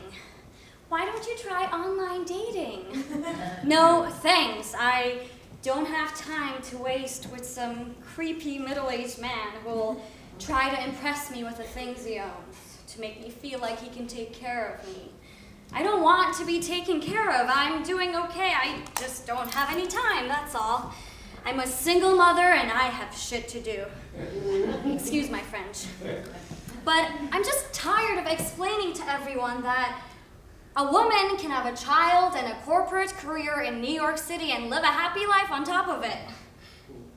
You know, without the help of some man or their wealthy family who think that everything and everyone is on sale. A woman can make it work on her own. Hard to believe, but I am here to prove that.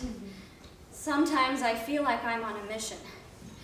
Every morning I wake up at 6:30, take a shower, iron my shirt, blow dry my hair while making coffee, toast, 2 eggs, freshly squeezed orange juice, crucial to start the day. And that's when my son wakes up, which means the party has just started. So we eat breakfast together, which means that I force him to finish his eggs. While he insists on playing on my iPad, I try to have a conversation with him about the activities he could do with Yvonne. Oh, thank God we have Yvonne, our sitter and house manager-in-chief. So Matteo, of course, ignores my suggestions, and that's when the bell rings. That's Yvonne. Thank God she's not late. So as she comes in, I rush to the bathroom to put on my makeup and finish my hair while running my to-do list in my head. I look okay, and off I run into the bedroom to pick up my laptop and the paperwork I left on the bed before falling asleep the other night. And then Matteo walks in, and he starts jumping on the bed, and he wants to play. Well, I want to play too. I want to be pirates in the storm, and then I want to be in a car chase, and then I want to play hide and seek and find his little feet hiding in the pillows. But I don't have time. We're meeting a very, very important client today, and I need to impress them all in our 10 a.m. meeting. Although I still haven't finished writing my speech. Long story short, this is a marathon. I am focused, strong, and exhausted. But I know that I'm not the only one in this marathon. I may not always be aware of that, but I know that I am not alone, and that there is light at the other side of this tunnel.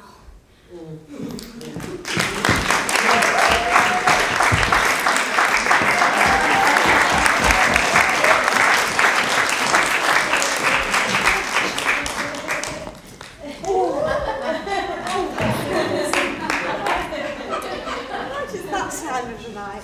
Sitting down, nice. Okay, thank you, that was fabulous. And of course you can see Derry in action over the weekend. Next we have our honoree for the Native American people, which is obviously a massive number of people, but we can only get one of them tonight, and that is Dorothy Krakauer, who is an award-winning and fabulous artist in many different disciplines, and she is honouring Laura Cornelius Kellogg, who was also known as Winagone. And she was an Oneida leader, author, orator, activist, visionary, and a founder of the Society of American Indians, an advocate for the renaissance and sovereignty of the Six Nations of the Iroquois, and fought for communal tribal lands, tribal autonomy, and self-government. Oh, I have to get up now. Here is Dorothy, honouring Native American nations. Good evening. I am Dorothy Krakauer. I am a proud descendant of the Oneida Cherokee group, actually not Oneida, but the Iroquois Cherokee group of people. My honoree tonight is Laura Cornelius Kellogg, and watch the middle name here. She was also known as Minnie Kellogg and Princess Window Jean. She was born September 10th, 1880, on the Oneida Indian Reservation in Seymour, Wisconsin, near Green Bay, Wisconsin. And she died in New York in 1947. Miss Kellogg was the daughter of Adam Poe and Cecilia Brad Cornelius. Note her last name. She came from a matrilineal tribe in many ways and used her mother's last name. And it was very fun to explore her life because there are many of my ancestors named Cornelius. She was a descendant of Oneida leaders, her grandfather, her father, and many others. As mentioned, she was an author, orator, activist, and visionary. Her most well-known publication was Our Democracy and the American Indians, published in 1920. She was always fortunate, or she always felt she was fortunate, as she was not forced to go into what are known as Indian schools. She was allowed to live at home and go to the school near her home. She graduated from Grafton High School in Fort Fond du Lac, Wisconsin in 1898 with honors, and she studied and traveled in Europe for a couple of years, and she studied at Stanford University in California. She never did get a university degree. She did write her thesis, and I think like many of us in life, she became too busy to finish it. She also taught in schools in California and different states, and she helped to start schools.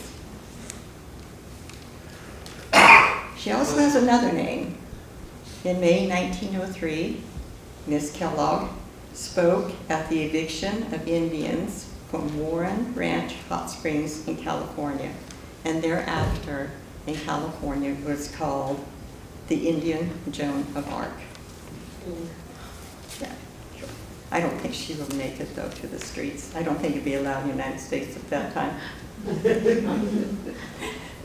Miss Kellogg was the voice of the Oneidas and the Indians out of Canada as well, and she was very vocal in national and international forums and politics. She was an advocate for Renaissance and sovereignty of the Six Nations of the Iroquois. The Iroquois League was established in 1142 prior to European contact. And another note of interest here is that there was a solar eclipse on August 31st, 1142, and there was a solar eclipse today, March 8th, 2016, on the Earth. I don't think we could see it here. I think you could see it more in Asia. One of the great uniting factors among the Indian nations was, as you heard the legends, corn. Agriculture, corns, beans, and squash. And once people started cultivating their own foods, and did not migrate so much, then they had to work together as a more cohesive group of people. The Iroquois League consists of the Mohawk, Onondaga, Oneida, Seneca, Cayuga, and earlier included Cherokee, who migrated further to the southeast before the time of Miss Kellogg's life. The Iroquois history is based on oral tradition. It's based on the writings of the Jesuit missionaries who described the nations as savages. And it's based on the English historians' focus on diplomatic relations. I think we see a little influence here on the US government, a lot on the US government. According to historian Lawrence Hoffman, Kellogg helped transform the modern Iroquois not back into their ancient league, but into major actors, activists, and litigants in the modern world of the 20th century Indian politics. Kellogg argued for the value of an American Indian identity linked to traditional knowledge of the elders, and that education of the children needed to include the wisdom of the elders and the reservation, as well as contemporary European values. This is happening even more now in the United States than before. Ms. Kellogg also advocated that the adults be taught too, along with the children, and you see that more and more across the nation. I don't know how many of you are familiar with Native American affairs as they are transitioning, but I'm very proud that we are doing this. She was one of the founders of the Society of American Indians in Columbus, Ohio. She presented an informal paper on industrial organization for the Indians, self-governing industrial villages with protected autonomy that would interact with the local economy. Sounds familiar, doesn't it? Look at our city, county, state, and federal government. She stated that we believe the greatest economy in the world is to be just to all men, and I'm going to add to that, people. She and her friends, or the activists, came up with a wonderful plan called the Lolomi Plan. After her tour to Europe in 1908 and 1910, and visiting many of the major garden cities in England, Ms. Kellogg came back to the United States and advocated that the Native Americans on their reservations follow this plan. This was a plan where the cities could be built and the green belt could be built around it. People could work together economically, agriculturally, politically, and for education. And in that particular plan, the money would be used for education, health, and commercial development expenses, and also stated that each member of the cooperative body would have one vote each. I like her. We all should like her, right, at this stage. She believed and taught that both adults and children need to be educated in the European ways and the Native American ways.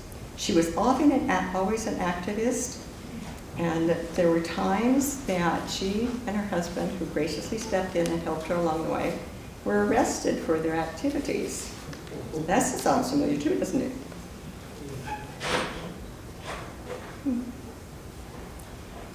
She also recognized that some of the Native people would leave the reservations and go to work in the cities and the towns, and they would actually live in other countries.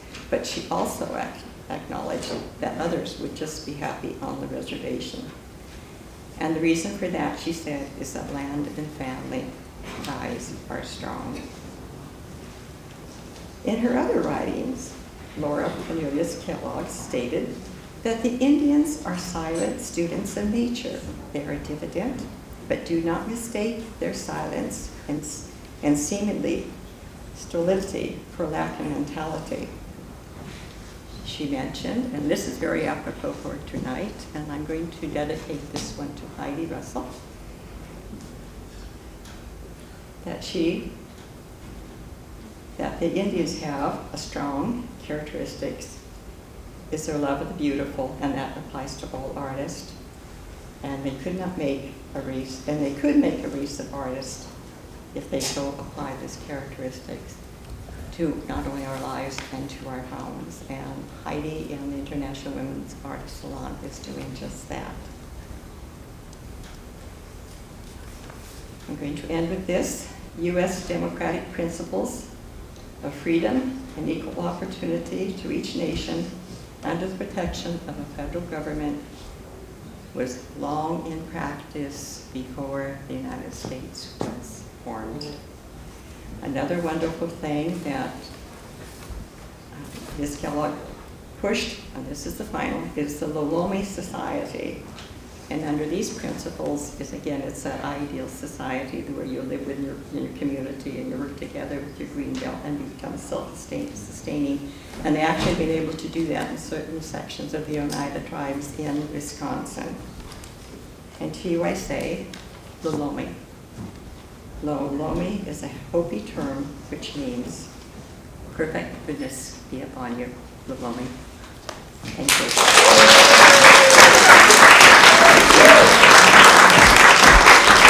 I just made myself a nightcap over 9. Thank you, Dorothy. We know a lot more about her than we did before.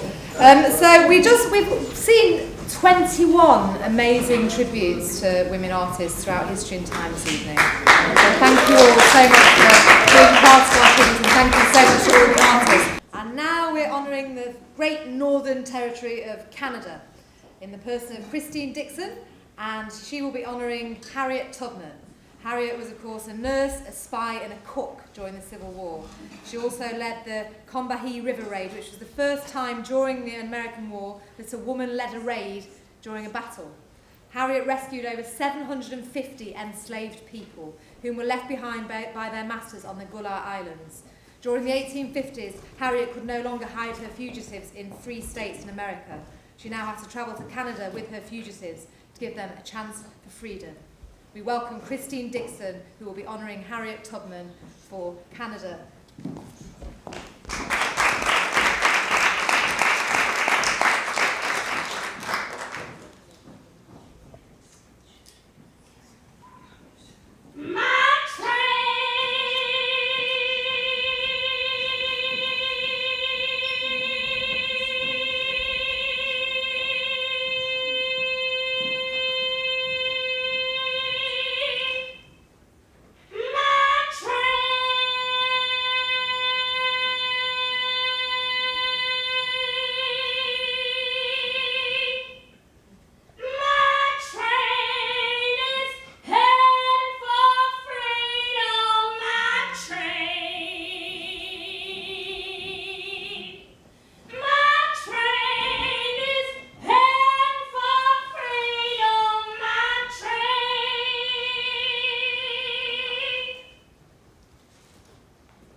1950, when Congress passed the Fugitive Slave Law Act, I had to bring my people up to Canada.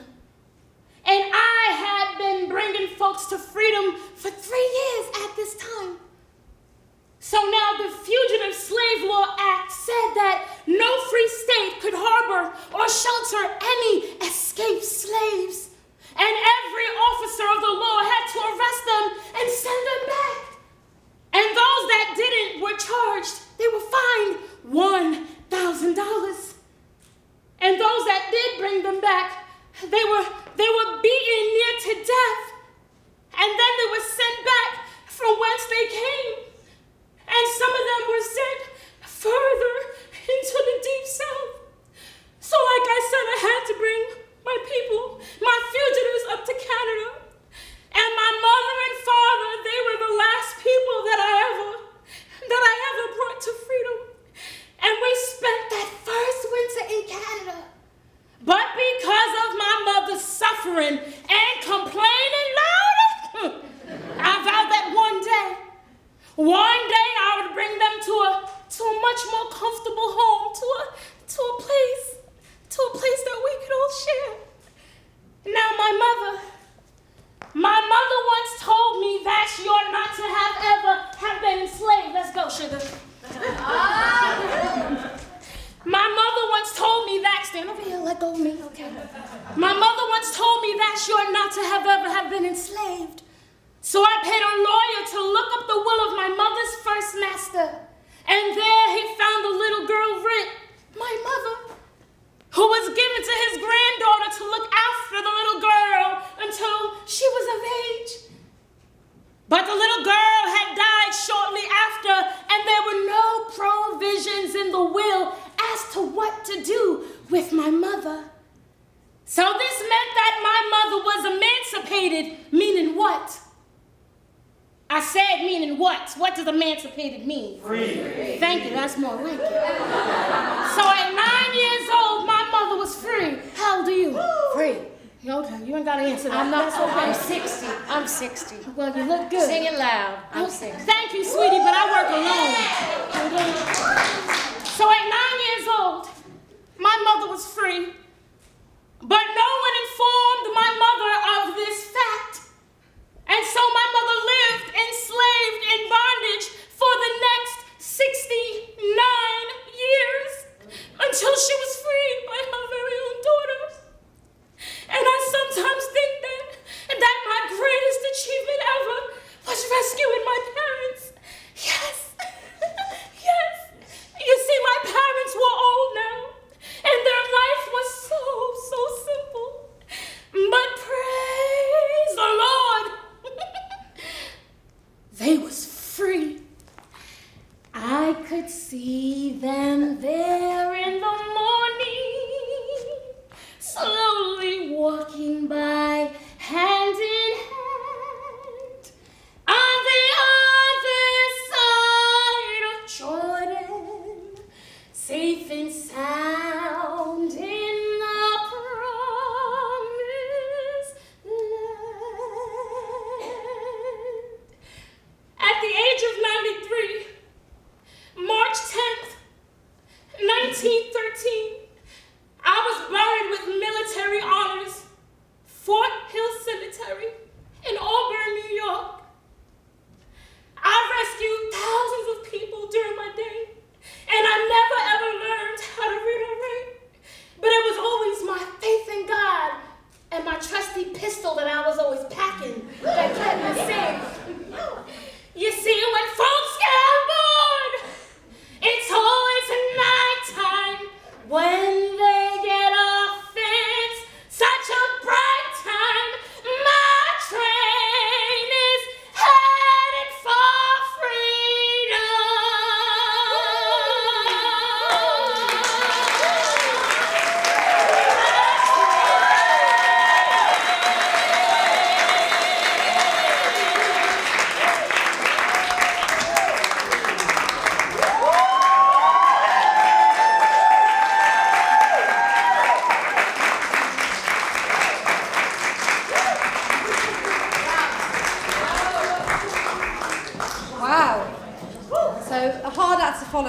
rather pathetic male specimen.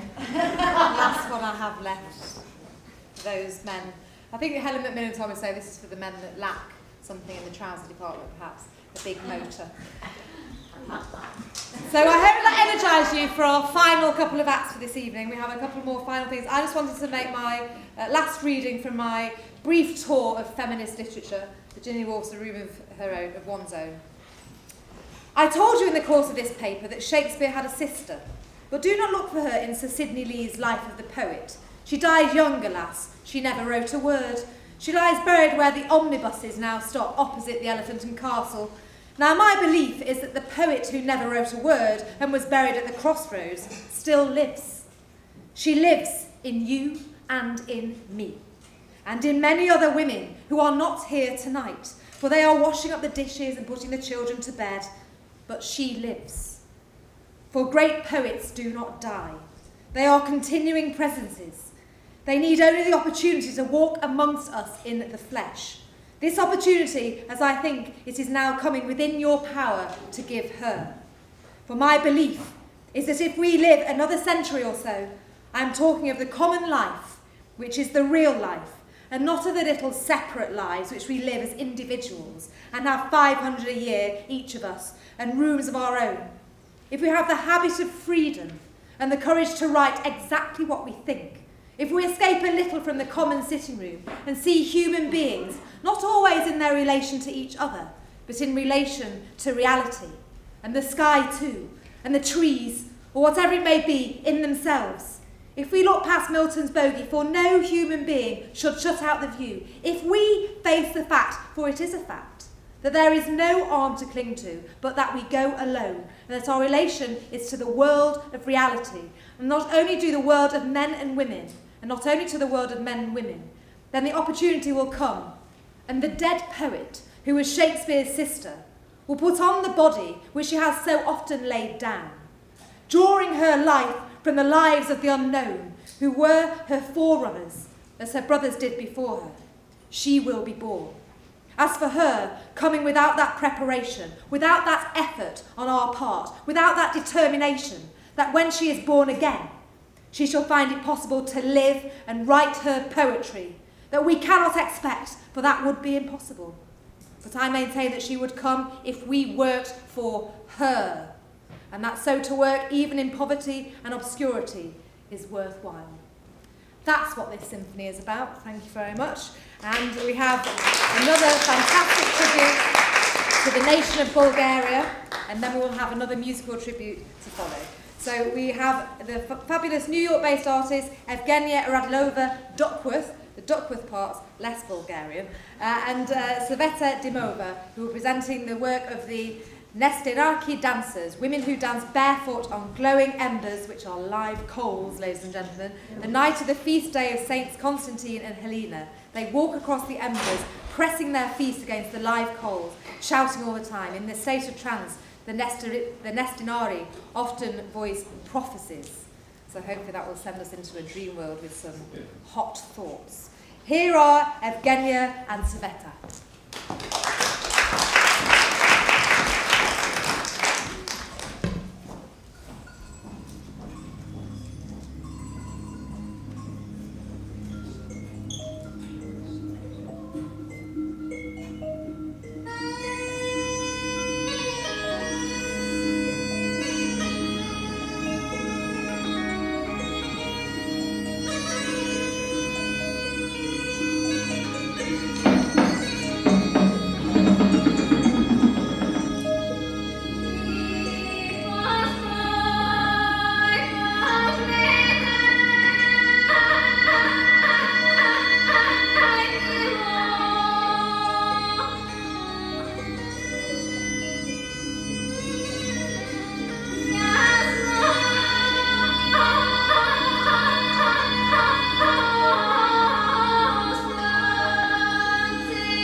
Even though Nestinari was sometimes men, the mystical and mysterious Nestinarka, the female fire dancer, was the inspiration for many artists. The church once persecuted the Nestinari because their cult was considered demonic. Later, the political regime labeled it as savage. But yet, a 1,000-year-old ritual was preserved thanks to the community.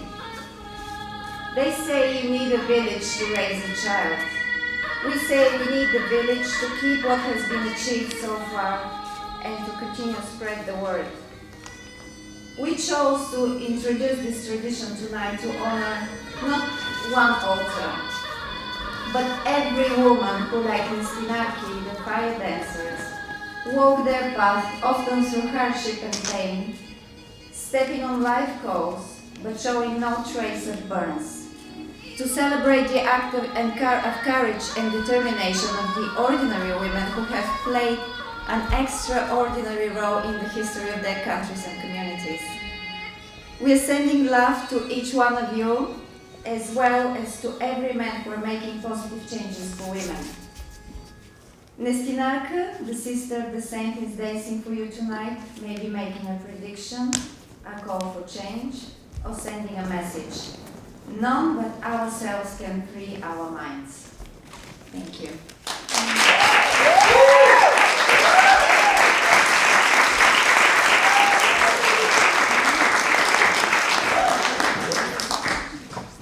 Cool, you don't see that every night of the week, especially on a Tuesday probably.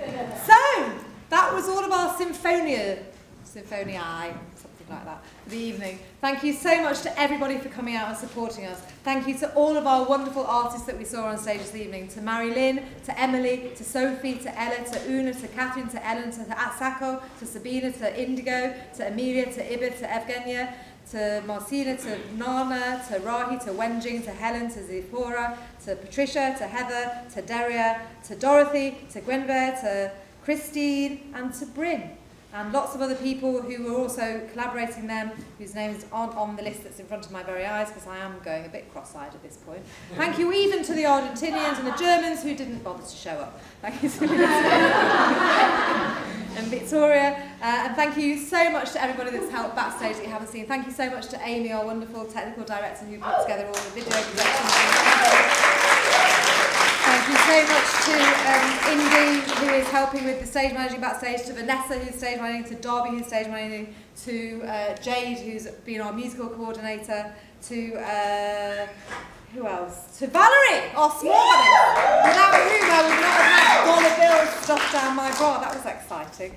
Yeah, and thank you, of course, to our illustrious founder, Heidi Russell, without whom none of this would have been possible.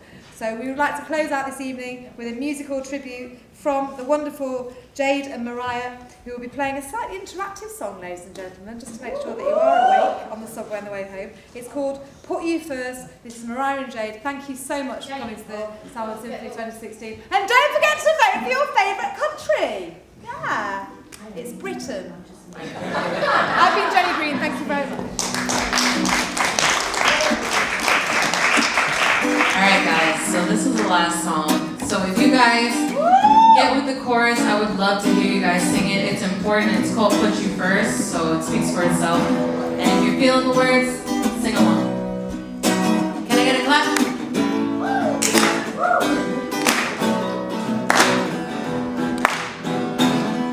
Done with chasing love, I'll be chasing dreams. No one ever seems to be who they claim to be. I've been a fool to think I could have been on just words. Enough pushing me to the side to please everyone under the sun. No, except for me, I've been abandoning. This life I'm meant to live. No, I won't be sorry for being brave and stepping out my comfort zone to embrace individuality. No, I won't be sorry for being a woman who can do things on her own. I don't need a faithful lover. I can love me better than that. Here's the chorus. Put you first. Love you first. Your life starts when you begin to love yourself. Put you first. Love you first. Yeah, your life life starts when you begin to love yourself. And if you believe who you're supposed to be, nothing big or small can change your perspective. See with positivity, you can achieve anything. No, I won't be sorry for being brave and stepping out my comfort zone to embrace individuality. No, I won't be sorry for being a woman who can do things on her own. I don't need a fickle lover, I can love me better than that. Put you first, love you first. Your life starts when you begin to love yourself. Put you first, love you first, yeah. Your life starts when you begin to love yourself. See, I made a vow to honor myself. There's no backing down, 'cause my time is